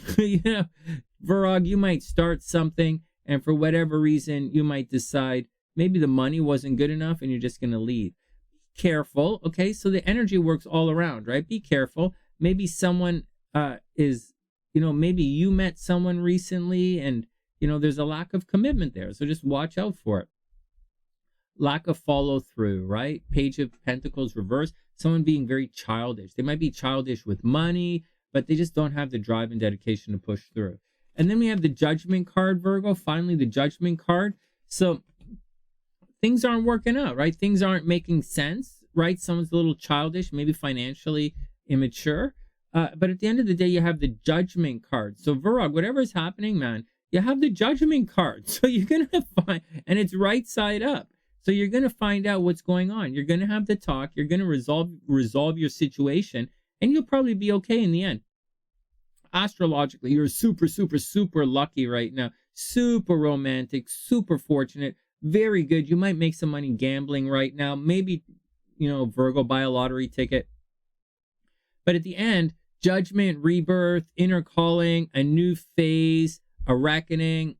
It looks, Virgo, as if you're going to get to have the talk. You're going to say why things are the way things are. You're going to tell everybody what you're going through. And I guess at the end of the day, it's going to be okay. Anyways, Virgo, I super wish you the best. Oh, we're glitching. Oh, no. So, Virgo, I super duper duper wish you the best of an amazing everything. Have a wonderful week and good luck in 2023. Next. All right, Libra, let's do it. I hope you're having a super amazing day. Welcome back to the Sunny Side. Please subscribe to the channel. Please tell your friends. When you're ready for a personal reading, hit the PayPal link in the description box, unless you want a discount, and then you're going to have to email me. All right, here we go. Libra, lots of traveling, lots of fighting at a distance, lots of philosophy stuff. Again, moving forwards by looking backwards. And this is happening in the 9th house. So Libras might be returning to school to study something they used to study, or returning to school to finish or complete an area of study from the past, moving forward by looking backwards. And that's what's happening with Libras at a distance. So maybe they want to travel to some place they used to visit a lot, or maybe some kind of thing involving that. In addition, Libra might be fighting or arguing with people at a distance, or you might be arguing with teachers. Libras might be arguing with their parents right now. All right, whatever. Moving forward, all right, so Saturn is still a little old man grouchy in relationships. Whatever, children still having problems. Let's just leave it. With the moon there, though, for Christmas weekend and moving into the beginning of the week, Libra is going to be very, very romantic, and they are going to want to hang out with the kids. The first half of the week, they're going to focus on their chores and their health and their habits. And they're going to get down to work. And in the second half of the week, Libra is going to be super romantic again. There is really good stuff happening at home for Libras. Libras might be receiving a break on the rent. Libras might be selling their houses. Libras could make money from home right now. Also, Libra's parents, forget Libra's parents. Libras should be making money from the home right now. Over here, joint finances continue to be pretty good. A little screwy, but pretty good, right? So joint finances, credit card, it should all be under control, but at the same time, unexpected problems with it. Continue to watch for unexpected health problems as well, Libra. Now, let's get down to the good stuff and the stuff we're talking about. This year, Libras might get divorced. Go, Libra. Actually, Libras might get married this year. This year, Libras should be communicating with many people one-on-one. Hey, how you doing? Hey, how you doing? Hey, how you doing? Hey, how you doing? That's the deal with Libra this year. So great year for sales, great year for relationships, great year for networking, individually, one-on-one. There is a possibility Libras are going to win a very big legal battle this year as well. So keep your eyes open for all of that. Now, let's talk about this Chiron thing. Did I say Libras get divorced? There might be, I'm joking. Libras might get married. Now, as far as relationships are concerned, that Chiron is the wound right here in the relationships on this one-on-one kind of thing for Libras. When Chiron was retrograde, there was something from the past, like an ex-Libra. So whether you're like Libra or Libra rising, some ex was coming back, or some memory or something was causing you a lot of problems in your day-to-day life. Maybe there was an ex who didn't want to leave you alone, or they were ignoring you, which is even worse, or they weren't returning your calls, or maybe not an ex, maybe your current partner, there was a problem with them where they're not talking to you or something. But all of that should change right now. Chiron just moved forward. So all that negative stuff happening in your one-on-one and relationships should dramatically increase. There's a possibility for you to, instead of being held back in relationships, to suddenly feel more empowered as far as relationships are concerned. And that's the deal. And it's not necessarily dating like, ooh, I love you so much. It's the people you see all the time, the people you conduct your daily business with. All right.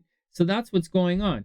Now, Chiron there on a day-to-day level is a little funky bananas. It's like being in a relationship and no one recognizing it. It's like you're standing there, you're dating a girl, you're always going out, and people like don't even know you're dating, and you could be married. So there's the thing with Chiron in the 7th house, and that's happening for Libra right now. So Libra's clearly have problems in the relationships. They might, all the jokes that I say about Libra and relationships, Chiron is making them. So be careful, Libra. Be careful, be cool. Watch your heart, right? Watch your heart, watch your paperwork. You're a smart sign, Libra. So you're a smart sign. So keep your heart close and, just be careful with where you, where you give your affection away to. And, just be careful. All right, next. Make money from home. Libra, go sell your house and make a ton of money. Next, 10 of Pentacles. Oh, reversed. Ooh, almost. Libra, 10 of Pentacles. Inheriting money, legacy money. Maybe you're supposed to inherit money, or maybe you're supposed to win a legal battle, or this big chunk of money is supposed to come your way, Libra. Libra risings, but for maybe it's a grant or something. But whatever it is, this card is reversed. So that big chunk of money that you're supposed to get, Libra, there's a problem with this money. Right? This card is reversed, right? Financial security, long-term success. This card is reversed, Libra. So watch out. Someone might be trying to steal your inheritance, or they might be trying to mess you up behind the scenes. I don't see it astrologically, right? But like maybe it's there in your individual chart. So be careful. A little bit of legacy money, a little bit of long-term money. Someone's trying to steal your money, and that payment is slow to arrive. So be careful. Then we have the 6 of Swords reversed. So this is breakup energy. This is someone wants to leave, Libra. For whatever reason, Libra, someone wants to leave, man. But it's reversed. So they're not leaving on their terms, or they're not, or there's a problem. They can't leave, or they might definitely, Libra, be in maximum drama mode, right? Because this is reversed. So Libra, just be cool, All right. Just be cool. Money's a little sketchy and someone wants to leave. So what are you going to do? Money's sketchy. It didn't arrive and someone is not happy. And they're going to be vocal about it. So watch out. Look at this. They're turning their back, right? Someone's turning their back on you. And then finally, we have the Fool card reversed. It does indicate that Libra is absolutely ready for a new adventure, but the card's reversed. So that new adventure isn't, so it's like this. I know I said ready for a new adventure, and I went like this with my hands and everything, but you're not ready for the new adventure, but you're going to do it anyways. So that's the deal. See, they're leaving. The 6 of Swords it's reversed, not ready. The 10 of Pentacles reversed, not ready. The Fool card reversed. You're not ready, Libra. Chiron just went direct in the relationship sector. So just because you're not fighting with people and they're not ghosting you doesn't necessarily mean that you're ready. Libra, you don't. Anyways, Libra's a smart sign. And Libras are, as far as I'm concerned, Libras are one of the most emotionally mature signs. So the least likely to get jerked around by other people would be Libra, except that they always get jerked around. So that's the deal, Libra. Watch out for it. You should have some new beginnings coming your way. Absolutely. You're not entirely prepared for it, right? The card's reversed. But so what? Get out there, do it. Have a lot of fun. Take care of yourself. Be beautiful as always. And, this is a good year for relationships. Right now, money is coming from the home. I wish you the absolute best, Libra, and I'll see you soon. Hey, Scorpio, welcome back to the sunny side. I hope you're having a super amazing day. Let's do it. Let's look at your astrology and for the week, and then we'll look at we'll have a tarot reading for you. Well, Scorpio, Shared resources. You might want to put that preparation H all over your credit card because problems from the past continue. I've been saying this for everybody. It's going to continue, but there is a light at the end of the tunnel. It's someone else waiting to spend your money. So, anyways, Scorpio, watch out stealing your inheritance. Someone is spending your money. You're paying for somebody. It's all a pain in the butt. Also, watch out for your health. You might be sick right now, Scorpio, and not even know it. That's a warning for you. In addition to that, what are you going to do? All this problem, all this pain that's happening in your chart right around here, it's going to be done in the middle of January. So whatever's going on with your joint finances or your credit card, Scorpio, you only have until middle of January, then you're going to start paying it off. So good luck. I wish you the best and good luck. Scorpios are still getting into unusual situations in the relationship, unusual relationship structure, maybe a little bit breaking up in relationship, whatever. Your partner is behaving very weird, Scorpio. It's definitely continuing. All right, over here, Saturn's still causing problems at home for Scorpio. It's going to continue for a while, but the thing is with the moon down there, you're going to want to spend time at home this weekend. Later on in the week, especially when the moon enters into Pisces, Scorpio is going to be very, very romantic, and they're going to want to hang out with the children this week. So Scorpios are romantic and creative this week. That's the deal. Over here, the good stuff, the fortune happening for Scorpios, the Scorpios attracting a lot of love and attraction from their brothers and sisters. People might be giving Scorpios cars, computers, cell phones. It's not really that weird. Scorpios might be moving around a lot, might be communicating a lot. Scorpios are probably putting in a lot of energy with social media and a lot of writing, so to speak. Okay, next. Where's that Chiron guy causing all the problems for everybody? So Chiron is right here for Scorpios in Aries. And so there's something going on in Scorpio's day-to-day life that's causing Scorpios a tremendous amount of stress. It might be with regards to taking care of other people. It could be with regards to Scorpio's pets. It could be with regards to Scorpio's health and habits. But it's definitely Scorpio's day-to-day life, which is having problems right now. You've been having problems in the last couple of months. And like everyone else, karma from the past or mistakes in the past, other people's problems, your day-to-day life was causing you a lot of pain, Scorpio. But as of right now, it's done. Whatever has been stressing you out on a day-to-day level or moving forward by moving backwards or this or that or any kind of nonsense or what anybody says about you, it's all done. It's time to move forward and just forget it. If you had any health problems lingering from the past, it should be resolved right now. And you should just let it go. So whatever you were hoping for on a day-to-day basis, whatever you are like anticipating, anything, it's done. And it's time to move on. Many Scorpios are going to be leaving their old job and entering into new jobs. Many Scorpios are changing their health, changing their habits, changing their routines. That's the big deal for Scorpio.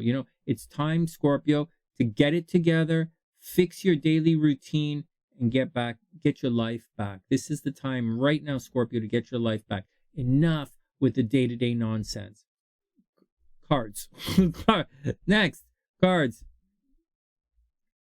Love is waiting for you with your words, Scorpio. So be loving with your words. Communicate with love and passion right now. If you can, communicate with love and passion. That's the deal. That's the deal. Starting next year is not going to be super lovey or super romantic for you, Scorpio. When Saturn enters into Pisces, you're not going to be loving anymore. You're not going to be getting that lineup of people wanting to hang with you. So watch out for it, Scorpio. Make the most of this creative time while you have the opportunity and watch your joint finances. Next, Queen of Cups. Well, here you go. This is compassion, healing. This is a very nurturing and loving card. So Scorpio, with this Queen of Cups, maybe you do have a lot of nurturing and loving going on with you. I don't know if people hear you or not, Scorpio. I know some of the signs are not being heard right now. And there are other signs that just have the blinkers on right now. So we'll have to see. But the Queen of Cups, this is compassion, this is calm, this is nurturing, this is being there for other people. So there you go, Scorpio. Your day-to-day life is going to resolve itself. You're going to get back to business. And this is Queen of Cups, says you're kind of nurturing and taking care of other people. So I wish you the best. Then we have Temperance. Here we go. Making things work. So Scorpio, it looks like you're gonna make things work. It looks like you're actually gonna be able to pull this off. You might have to soften your stance though, Scorpio. You know, Temperance kind of like soften things, you know, like freaking it out all the time. Doing what you need to do to make it work, Scorpio. You're one of those signs that have the ability to make it work. You might be a little bit on the grouchy side as you go through it, and you're probably going to be a little bit mouthy and lippy to all the people who have you're like Scorpio on one hand is kind of like a vengeful Virgo, so to speak. So watch out for it. Anyways, you're going to meet someone halfway. You're going to soften your stance, and you are going to be able to create this new beginning that you're hoping for. You're going to be able to do it, but you're going to have to change a little bit. Temperance is there. You're going to have to change. You're going to have to put it together to make it work, but you're going to be able to do it. All right. And finally, Scorpio, you have the Eight of Pentacles reversed. So this means you can't study. All this studying that you're doing, all this turning inwards, trying to focus, this, you know, working on your craft, it's not really happening. So something is happening where all of this energy that's involved in this Eight of Pentacles, it's not really happening. You know, diligence, passion, high standards, apprenticeship, you know, this is reversed. So be careful, Scorpio. So be careful. Okay, this reading is pretty good up until this card being reversed. And so with this card reversed, for Scorpio, it's a warning. There's a possibility, you know, you should be working towards something right now, Scorpio. But with the Eight of Coins reversed, you might be ready to blow it all up. All right, you're supposed to be studying. According to the Tarot, you're supposed to be studying. You're supposed to be working on your craft. You're supposed to be getting ready to really blast off, Scorpio. But that Eight of Pentacles over there on the side, that's clearly saying, Scorpio, yo player, you know, like you need to like hit the books. So watch out. So the last thing you want to do is blast off into the public awareness and not be ready. So Scorpio, make sure you do your work. Make sure you know what you're doing before you get into it. Some signs don't have to do that. Some signs can just jump into it and like figure it out on the fly. Scorpio should know what they're doing before they get into it. And right now, Scorpio, it looks like you're not getting the work done and your studies are incomplete or something is interrupting your studies. But whatever it is, hit the books, man. Come on, Scorpio. I'm a Scorpio too. I am studying like crazy, believe it or not. There is something in the background. I'm redoing my all these jazz education videos for everyone, and I'm been, you know, in my music channel, my music education channel, and like I'm doing it. I'm doing this Seven of Pentacles. Maybe I should be studying something else. Well, we'll see. All right, Scorpio, I wish you the best. Make sure you get it done. It does look like you're going to succeed. It does look like you're going to move forward. Everything is going to be good. Just watch out. You know, maybe you're not going to like be, you know, just be careful. Maybe you might want to like write some notes down on your hand. That's the deal, Scorpio. That's your psychic advice, Scorpio. Sonny, write notes down on my hand. Well, it's either that or study. So you're definitely doing your thing. And that's the action, Scorpio. Get out and have a lot of fun. Problems at home, weirdness in relationships, watch your health and habits and your pets, and get out there and get communication is really good. So this is not a good week for you to be shy, right? Communication is good. Love is good, but you have to speak. You have to communicate. You have to reach out. You have to call people, which I'm definitely not going to do. So like Scorpio, I wish everyone the best. I really wish you the best, Scorpio. Have fun this week. Have a good time. In 2 weeks, you're going to be making money from the house. So just take it all easy. Take it with a grain of salt. I wish you the absolute best, and I'll see you guys soon. All right, Sagittarius, let's do it. I hope you're having an amazing day. All right, what do you want me to say, Sag? First up, more fighting, more fighting, more fighting. It's going to continue, whatever. People with Sagittarius energy are under attack. Geminis are under attack. Sagittarius is under attack. Sagittarius partners are under attack. Sagittarius is fighting with all of their friends. What are you going to do? Actually, I don't even see a lot of Sagittarians on the channel these days. So Saggis, watch out for it. All right, where's the action? Also, watch out for your health. So Saggis, watch out for fighting in relationships and watch out for your health. All of that continues. Blah, blah, blah. Let's move on. Money continues to be very good over here, Sagittarius. So you should be getting paid. Whatever it is, you should be getting paid. And that's great because there was a problem with your pay for the last little while. So hopefully you sorted it out and things are pretty good. In a couple of weeks, you're going to think about buying a computer or a cell phone or a car or something like that. But for now, just take it easy.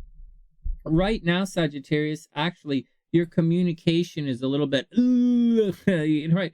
I mentioned this already. There was a time, especially earlier, where Sagittarians were going to jail. So watch out for it. Your movements are restricted, Sag. And that's the deal. Up here, Saggies might be talking about this jail time thing Saggies might be going through. Saggies, you might be involved in a major legal battle right now. So watch out for it. Major legal battle, something from the past or something from the spring, like January or February, caused a big problem and, you're dealing with it right now. So Saggy, deal with it. It's not as easy as it seems, so deal with it. Fighting with the brothers and sisters as well, Sag, what are you doing? Negative stuff is happening to your brothers and sisters, so watch out for that, in addition to your movement being restricted. Next year, Sagittarius, you're going to have some problems at the home. Your home is going to come under attack next year, whether you have to renegotiate the mortgage or people are going to move out of your house next year. Ooh, that's interesting. Sagittarius, people will be moving out of your house next year. You might move, your house might get sold next year. What else is going on? On the plus side, Jupiter is entering into the land of love, creativity, the land of babies and making babies for Sagittarius. So next year, Sagittarians might get pregnant. They might launch a very popular project. What kind of like obviously Sonny, like something very creative project, like a media kind of thing or an entertainment industry thing or a social media kind of thing. But you should be very popular, playful, and creative next year. Having said all that, Chiron was just retrograde right here. This little guy right here was retrograde for the last little while in this astro sector for Sagittarius. And this would have made problems with Sagittarius. They might have been gambling too much. You might have been drinking too much, partying too much, having too many problems with kids. There might have been major problems with the kids, maybe a major miscarriage, maybe a major abortion, major pregnancy problems, major problems with the kids. But moving forward, this should all subside or resolve itself like right now. So if you had problems with the kids, that should be done. And now it's time to move forward, right? A lot of past karma with the kids, a lot of past karma with lovers and creative projects. Saggies might have been under attack for a lot of the nonsense that's happened in the past. But now it's time to move forward. That wound in love, I don't know if it's going to heal or anything, but that wound in love is now going to be more of an empowerment moving forward for Sagittarius. So things actually look pretty good for Sagittarius as far as things actually look amazing for Sagittarius as far as love is concerned and the children. The problem is the past, but it's pretty much done for now. Strong possibility moving forward that Saggies are going to win the lottery or that Saggies might make a lot of money at the casino. So that's the deal. Saggies are into taking chances now, but don't literally don't bet the house or bet the farm, because soon next year in a couple of months, Saturn is going to be here. And if you bet the farm, you're going to lose the farm. So watch out for all of that, Sagittarius. Get out there, have a lot of fun. You are super fun. You are super romantic. You are super creative and playful right now. So watch out for problems with one-on-one relationships. You haven't been winning any favors recently. So that's the deal. Money should be good. Check in with your brothers and sisters. And that's the deal. This relationship stuff is going to stop in the middle of January, Saggy. So just deal with it. Do your best. You're going to be okay shortly. All right, next. And you're super lucky, and you're the super lucky in love. So there you go. Next, the Magician. Here you go, Saggy. So you're going to meet somebody. The Magician is the first person that Tarot meets on her journey. And you're going to meet someone, and this person is going to inspire you. So maybe you're going to take a class, or you're going to watch a YouTube video, or you're going to watch one of my old videos, and you're going to say, wow, I can do that. I'll go, wow, if Sonny can do it, I can do it too. Anyways, action, creation, manifestation, power. This is Mercury energy, Sagittarius. This is getting out and doing it. Someone is going to inspire you to reach for something. Someone is going to help you see something good in yourself. So Sag, keep your eyes open. There's a beautiful something inside of you waiting to come out and waiting to show the world. And someone is going to come along who's going to help you or show you that you are far more beautiful, powerful, creative, strong. You know, that I don't know why people say strong and independent. They don't necessarily they don't mean the same. They're not synonymous. You could be, it's a really weird thing to say. But like you're going to be strong, Sagittarius, and you're going to be very confident, and you're going to be brave, and you're going to be willing to take a chance on yourself. That's what the Magician means. Next, Six of Swords. This is breakup energy. Sagittarius, keep your eyes open. Someone is on the way out. I think someone's going to move out, Sagittarius. According to, I think next year, I think someone's planning to move out. So you can leave comments. Oh, that's the sigh of relief. I can't wait till they move out. But like seriously, here we go. Six of Swords in your chart. I have like moving out next year. But astrologically, the Six of Swords transitions, change, leaving things behind. You're turning your back on things. You're ready to leave, trying not to rock the boat on the way out. This card is reversed, so someone's feeling stuck. Saggy, someone's just biding time before they can take off, okay? The Magician might be bullshitting you, right? This is often can be a card of someone talking nonsense to you, so watch out for it. It's Mercury energy. It's quite shifty. And someone wants to leave, Sagittarius, and they might not be telling you that. Someone is on the way out, and they might be doing it in a down low kind of sneaky way. So watch out for it. And finally, we have the Emperor, the High Priestess reversed. This means someone is hiding something from you, Sagittarius. There's information being withheld. The Empress indicates that information is going to be revealed to you. And so generally, it's a card of slowing things down. Because after the Magician, Tarot meets the Magician, and she's very excited to get out there, very confident, wants to manifest. But then she meets the Priestess, and the Priestess says, you don't know everything. Hold on, right? Sacred knowledge, right? This card is about sacred knowledge. It means you don't have the experience to go with the enthusiasm. This card also represents the Moon, and this card is reversed. So Sagittarius, be careful. Some information is on the way, and it might indeed make you change your mind, for better or worse. So just watch out for it. Be super cool. Be super loving. And, don't necessarily worry about leaving. Don't necessarily worry about what you don't know. If I were you, I would have confidence, be strong and beautiful. Just get out and do your thing. Things are going to change dramatically in the middle of January. Right now, just enjoy the day as best you can. Make as much money as you can. And be super romantic and beautiful. And that's the action, Saggy. I wish you the super duper best. And I'll see you soon. And Merry Christmas. All right, Capricorn, let's do it. Welcome back to the sunny side. I hope everyone's having a super amazing day. Let's check out your chart, Capricorn. All right, Capricorn, you still have to watch your health. There you go. Hope you're having a super amazing day. Watch your hip. Watch your hip, Capricorn. You're going to limp a little bit. Oh, man. Capricorn, watch out for nagging injuries. You're almost out of this health drama. Another couple of weeks and your health is going to be moving forward. Watch out for pets. Watch out. You're very busy. Watch out. Just watch out. It's like definitely watch out. Watch out for car accidents. Watch out for hitting your head. Watch out for like your back and your knees. Watch out for your breathing. Just watch out for your health, Capricorn. It's all kind of screwy right now, and it continues to be screwy for the next couple of weeks. Having said all that, you're attracting a lot of love and you're looking pretty good. So you probably look pretty good in that brace. You probably look pretty good in that brace, or that cast is very sexy. Oh, Capricorn, are you a Libra? Is it like, are you a hidden Libra? No, nope. Nope. The cast is probably white and boring. It's all right. That's the way it's supposed to be, Sonny. So, all right, Capricorn. Well, there you go. You should be looking good and you're attracting right now. So if your health is good, you're good.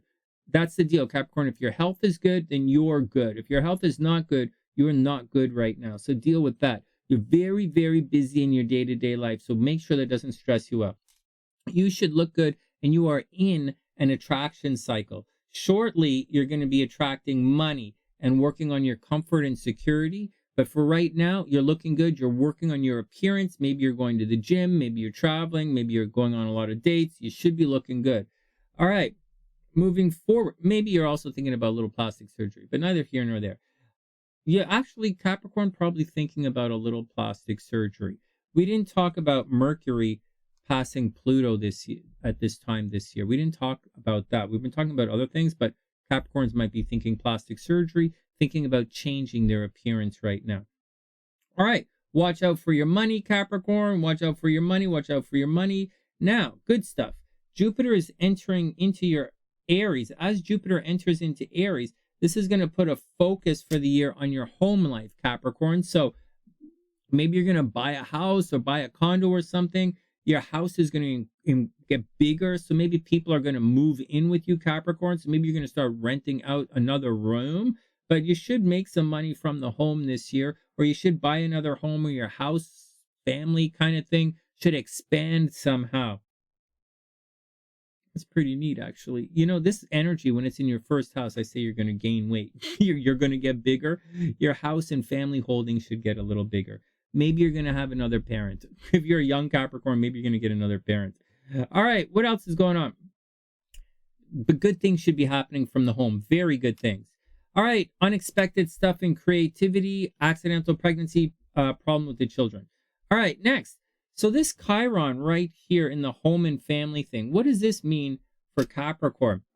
This means there was a problem. Like there was some kind of problem when Chiron was retrograde in the last couple of months, meaning you might have lost a lot of money in real estate, or you might have lost the deed for a property, or maybe some tenants weren't paying you the money they're supposed to pay you, or maybe your mother was sick, or something happened at home in the last couple of months where you had to really sort it out. Maybe the paperwork, or I would think paperwork or finances, or maybe there was some home kind of renovation that you were forced to do that was quite painful. Anyways, all that should be done. As of yesterday, all of that should be done, and it should be time to move forward. So Capricorn, resolve all problems with your parents right now. Resolve all renovations with the house right now, and get ready to move on. You should be focusing on this stuff over here. Now that this drama is over, you should be focused in the last 2 weeks on your health drama, Capricorn. Your health and day-to-day life, your health, your hobbies, your pets. That should be focused on. So house drama is finished. Now it's health drama that you have to take care of. But the very good stuff is you look really good and you're attracting. And if you want, you should have a lot of people there to help you. I think you're going to be okay, Capricorn. All right, next, let's go look at your tarot reading. All right, let's check it out. Whoops. Just fly across the room. Knight of Wands, Capricorn, inspired action, energy, and passion. Ooh, there you go. All right, here we go. Let's pull the cards for Capricorn. First up, the Two of Pentacles, juggling multiple sources of income, or juggling a couple of girls, or juggling a couple of whatever you're doing, Capricorn, you're going to be juggling something. You're keeping all these balls up in the air, so to speak. Don't worry, it doesn't say you're going to get caught. Not yet. None of this says you're going to get caught. It says you're going to be busy.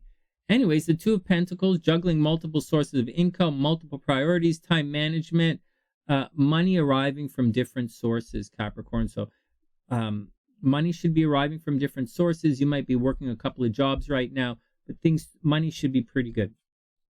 Then we have the Six of Cups reversed. Okay, well, you're complicating things. The Six of Cups is kind of like the card of nostalgia. It's like children, childhood memories, but it's reversed. So maybe I like to look at the Six of Cups as keeping things simple, playful. Just keep it simple, Capricorn, but it's reversed. So maybe someone from the past or someone from your childhood is causing more drama than they're worth. Or maybe someone around you is living in the past right now, or they're always bringing up the past. But like, you know what? So what? It's Christmas time. I wouldn't worry about it. So unless they're going to cause drama, I wouldn't worry about it. This is kind of a Six of Cups kind of time period, right? Getting together with friends and family and being nostalgic. So I wouldn't stress it out. It's just that it's reversed, right? So maybe this stuff is kind of being forced upon you, where someone is being a little bit not necessarily working out. All right, next. All right, so that's that. One more card, Capricorn. Here we go. And finally, the Ace of Cups reversed. So watch out, right? These guys, you don't really have to watch out about the Six of Cups unless someone from your past or a childhood friend is going to mess you up. The missus is calling. I got to call her back. So, unless there's a problem with a childhood friend, you don't really have to worry about that. But the Ace of Cups reversed, the cups are supposed to be right side up so you can receive all the bounty that's coming your way. But the Ace of Cups is reversed, Capricorn. So what the hell, man? So you're not receiving all the energy. You're letting it flow away, right? Love, compassion, creativity, right? Love, compassion, creativity, new feelings. This card is reversed, Capricorn. So all of that good that's supposed to be coming your way with the Ace of Cups is not necessarily coming your way, or maybe it's going to be delayed. So keep your eyes open, Capricorn. It doesn't always mean a bad time, you know. Just keep your eyes open. There is love around you. Getting together with family and friends, it is that kind of time. Being extra nostalgic. People from the past are going to be a little bit clingy. Just watch out because that Ace of Cups is reversed. So that new beginning, you might be a little reluctant to take on that new beginning. That's it. Or you're not going to see or recognize a new love or opportunity right in front of you. So keep your eyes open. Keep making the money. You're looking really good and definitely attracting a lot of love. So get out there and do it, Capricorn. Have a super Merry Christmas week, New Year. Subscribe to the channel. I wish you the absolute best, and I'll see you soon. Hey, Aqua, what's up? I hope you're having a super amazing day. Let's do it. Let's check out your astrology, and then we'll read your tarot cards and see what's going on. Well, Aqua, way down at the bottom here, Mars is still causing problems in your love life. Accidental pregnancy, running around, not wanting to get not wanting to get married, just putting a lot of energy into your love game and creative game and children and wanting to have a lot of fun. You might be putting a lot of energy into a creative project from the past, finishing a creative project so that you can move forward. Again, moving forward by finishing something from the past. Maybe one of your kids, if you're an older Aqua, maybe one of your kids moved back home. Maybe one of your kids needs a lot of help. Whatever, you should be focused on children. Watch out for accidental pregnancies. In addition to that, lovers from the past might be returning. Lovers from the past are going to be very needy, and you're going to put a lot of energy into that love and romance game. It's going to continue for a while. Actually, it continues until the middle of January. So if there's anything with the kids that has to be resolved, you should resolve it now. If there's anything that has to be resolved with a creative situation, you should resolve all of that right now. All right, next. And if you were holding out, Aquarius, that someone is going to marry you, hoping someone's going to marry you, I would bet you the answer is no. Just looking at this chart, we'd have to see what other charts say, but I think you'd be waiting in vain if you think someone's going to marry you. Just heads up on that. Although I would say if Aquas were going to get married, I would say you would probably get married next, like, June, maybe. All right. Having said all of that, love is waiting for you very beautifully behind the scenes, Aqua. So you're doing nice things for people. You're secret Santa-ing. Nice things are happening to you behind the scenes. You have a secret admirer. People are checking you out. Everything is pretty good. They're leaving you presents. On the negative side, people are gossiping about you, Aquarius, like it's going out of style. So I don't know. I'm not gossiping about any Aquarians. I actually don't have any Aquarians in my day-to-day life. So but Aqua, stuff is going on behind the scenes. It's good things. You might have friends behind the scenes, money behind the scenes. It's all pretty good. Cheating in relationships. If you're into cheating in relationships, it's a very good time to do that. There's a lot going on, Aqua. Watch out for Saturn continuing still in your first house, but that's okay. For some signs, Saturn in the first house is okay. Aquarius, not the greatest, but they're okay a little bit with Saturn in the first house. Just watch your appearance. Watch that you don't get too skinny. Watch that you don't become anemic. Watch that you don't become sick. Watch that you don't go too crazy working out at the gym. Okay, that's all the problem. The negative side of dedication towards health and fitness, right? Aquarius, watch out for the negative side of all of that. Over here, great things should happen this year in communication and transportation. a lot of sales, a lot of moving around, a lot of talking to your brothers and sisters. Maybe you're attracting brothers and sisters. Good things, maybe you're going to start a social media channel. Maybe you're going to write a lot and publish a lot. It all looks very good for Aquas here. Very, very lucky socially next year. If there's a negative side, it's that Chiron is right here as well. And this is what we're talking about today. Chiron was retrograde here. So maybe you had an old wound with one of your brothers and sisters, maybe an old fight with one of your brothers and sisters. It came to a head and it should have been resolved last week. And now it's time to move forward with whatever peace that you've been able to achieve. And that's the deal. It could be a situation where a communication thing, where in the last couple of months, nobody knew what you were talking about, or you tried to say something and nobody really understood what was going on, or whatever you did to heal things just caused more problems. Every time you opened your mouth, it caused a problem. You got to deal with it.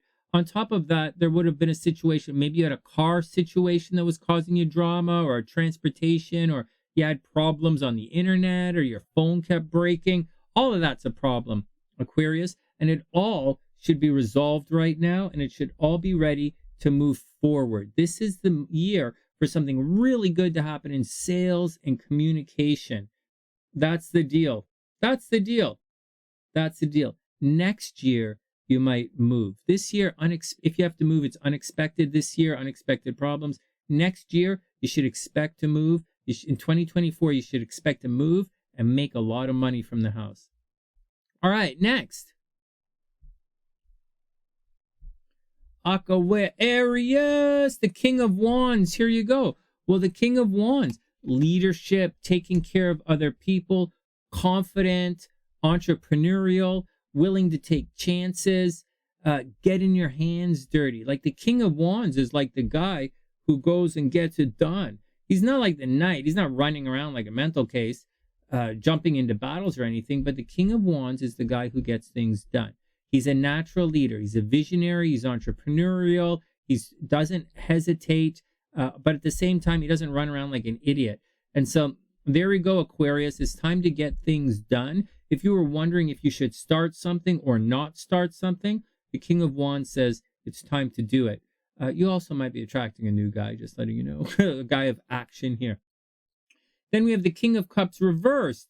Oh no, King of Cups reversed, Aquarius. This is an emotional bad idea. Be careful. Hold up. No, just be cautious. Let's check this out.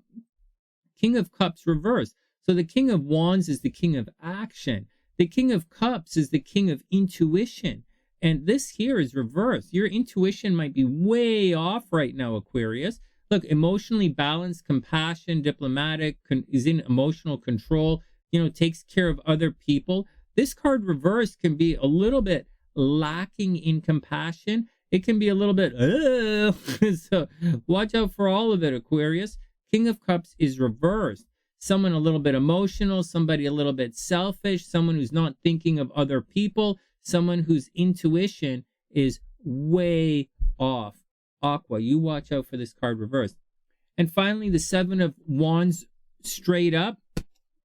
This card indicates not everybody is happy with some of the choices you've made recently, Aquarius. And the Seven of Wands indicates that there's going to be like a problem. There's a problem. People are going to rise up. Look, all these wands are rising up against our hero here. Challenge, competition, perseverance, defense, maintaining control. The Six of Wands precedes this card. And the Six of Wands is victory and stepping out into the light. And the Seven of Wands is, well, you just had that victory, and now, no, but not. If the people are second guessing your actions. So we all get second guessed at times. Just watch out for it. The King of Wands says things are going to be pretty good. You should be confident, Aquarius. Just watch out as you're fighting back here or defending yourself. Just watch out that you don't hurt too many people with your actions, because the King of Wands King of Cups is reversed, and you might be a little selfish and excessively non-emotional when you make your choices in the next little while, and the peeps are going to rise up. They're going to say, hey man, that's not cool. So just be careful, because man, that might not be cool. All right. I wish you the absolute best, Aquarius. Super good luck. Have an amazing week. Happy New Year, and I'll see you soon. And finally, that brings us to dearest Pisces. Hey, Pisces, what's up? If you made it this far in the video, I give you a thumbs up. Welcome to Pisces. Here we go, Pisces. All right, so here we go. Pisces, problems continue at home. They will continue until the middle of January. So whatever it is, pipes bursting, forced to move, rent increase, roommate not paying their rent, tenants not paying, windows break, snow gets in the house, there's a tornado, whatever, a flood, whatever happens, lack of electricity, whatever's going on at the home, you have until the middle of January to sort this out. It continues to be a problem. Home is expensive. Home is problematic for Pisces. In addition to that, people might be fighting you at home. There are going to be problems. You're probably spending a lot of time at home. All right, that's the big news. Maybe your mom is sick, so deal with it, Pisces. Over here, the moon is going to be in Pisces for most of the week. You're going to feel so Pisces is going to feel a little bit emotional, right? Pisces should be feeling very emotional, but Pisces is also looking really good right now. Neptune is forward motion.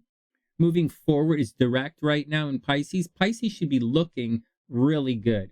And the moon is there, so you're going to want to take some time for yourself, but you are going to be a little emotional.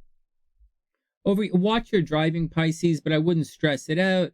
Over here, really good things are happening to Pisces socially. So get out there. You're going to be standing in front of groups of people. You're going to be lucky in front of groups of people. You're going to be lucky on the internet. You're going to be lucky on social media. Very good time for social media and Pisces.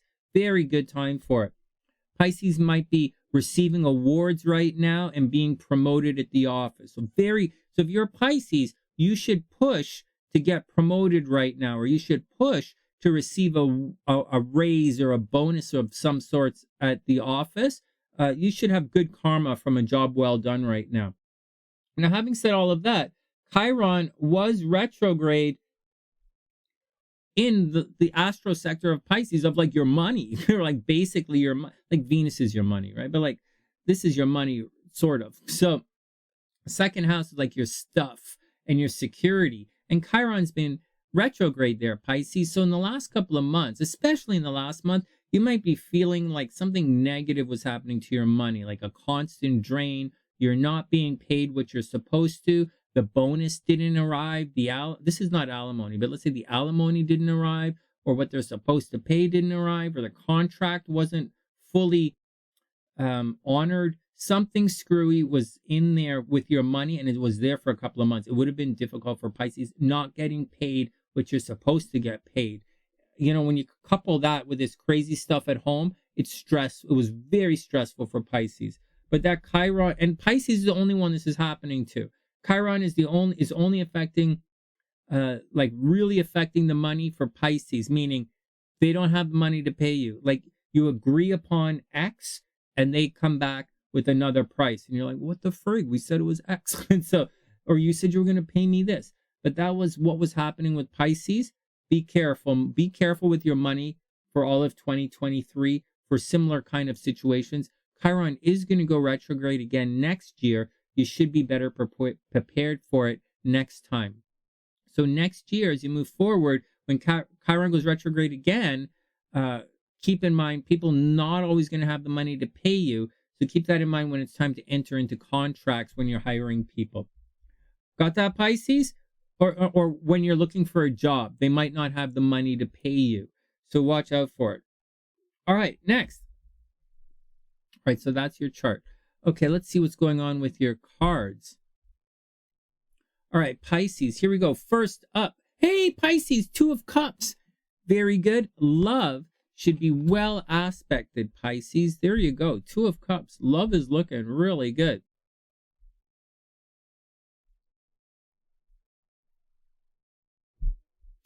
There you go, Pisces, 2 of Cups. So love should be pretty good. This is like love, harmony, partnership, mutual attraction, proposal, marriage, sharing your lunch, being kind of romantic, maybe like leaving an extra toothbrush someplace. There you go. There you go, Pisces. All right, next. Then we have the Queen of Pentacles reversed. So money might be a little bit of a problem, Pisces. You know, Queen of Pentacles, you know, financially, you're going to have to take care of yourself. So that's all right. This is a big money year for you coming up, Pisces. But for this weekend anyways, we have the Queen of Pentacles. So you're probably going to have to pay for yourself. So just take it easy. Don't stress it out. Do your best to be your best. This card is reversed. So like normally if this card is right side up, you know, it's a positive thing. You're like, you might be paying for someone else in a positive way, or someone is going to help you out. But Pisces, with this card reversed, you're probably going to have to be on your own for a little bit. You know, watch out. Financially, you're going to be the one responsible. So be cool with it. And then finally, the Eight of Pentacles reversed. So like me, we're not getting any studying done either. So Pisces, the Eight of Pentacles is like studying, you know, working on your craft, focusing on your game. And the Eight of Pentacles is totally reversed, man. So look, diligence, passion, high standards, apprenticeship. With this card reversed, you might be goofing off a little bit. You might be sitting in front of your textbooks and just daydreaming. So Pisces, watch out for it. Oh, man. I knew some Pisces when I was really young. Like I was a teenager, I knew some Pisces.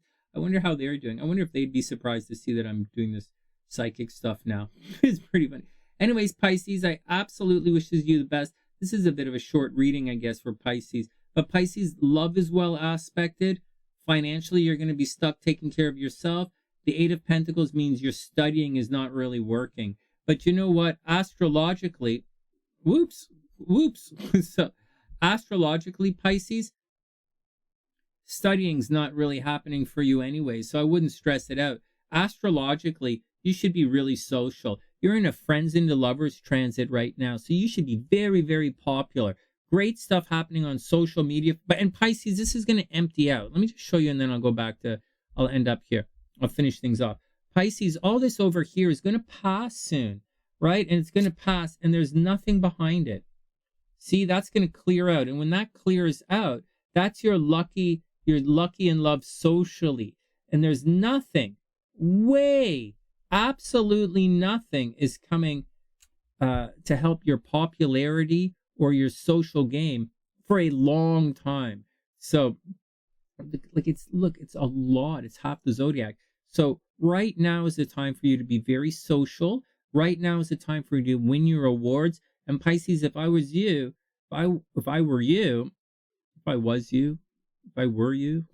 collectively, you, so whatever. If I was you, Pisces, I would push for that promotion right now, because that promotion energy or that social popularity energy will pass and there's nothing coming in to back it up. So that's what I'd recommend for Pisces.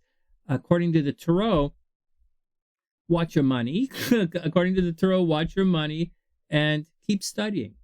Keep studying, things are going to work out.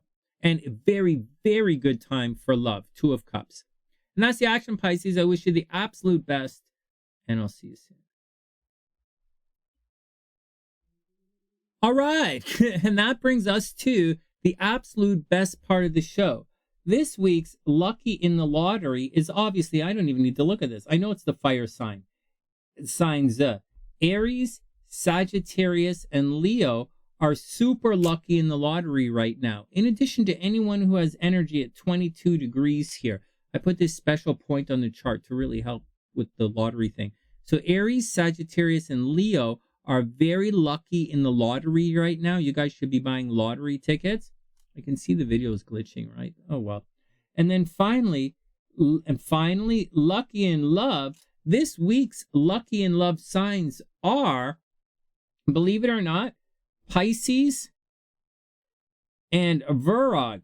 Pisces and Virog are, especially Virog. Virog is super duper lucky in love.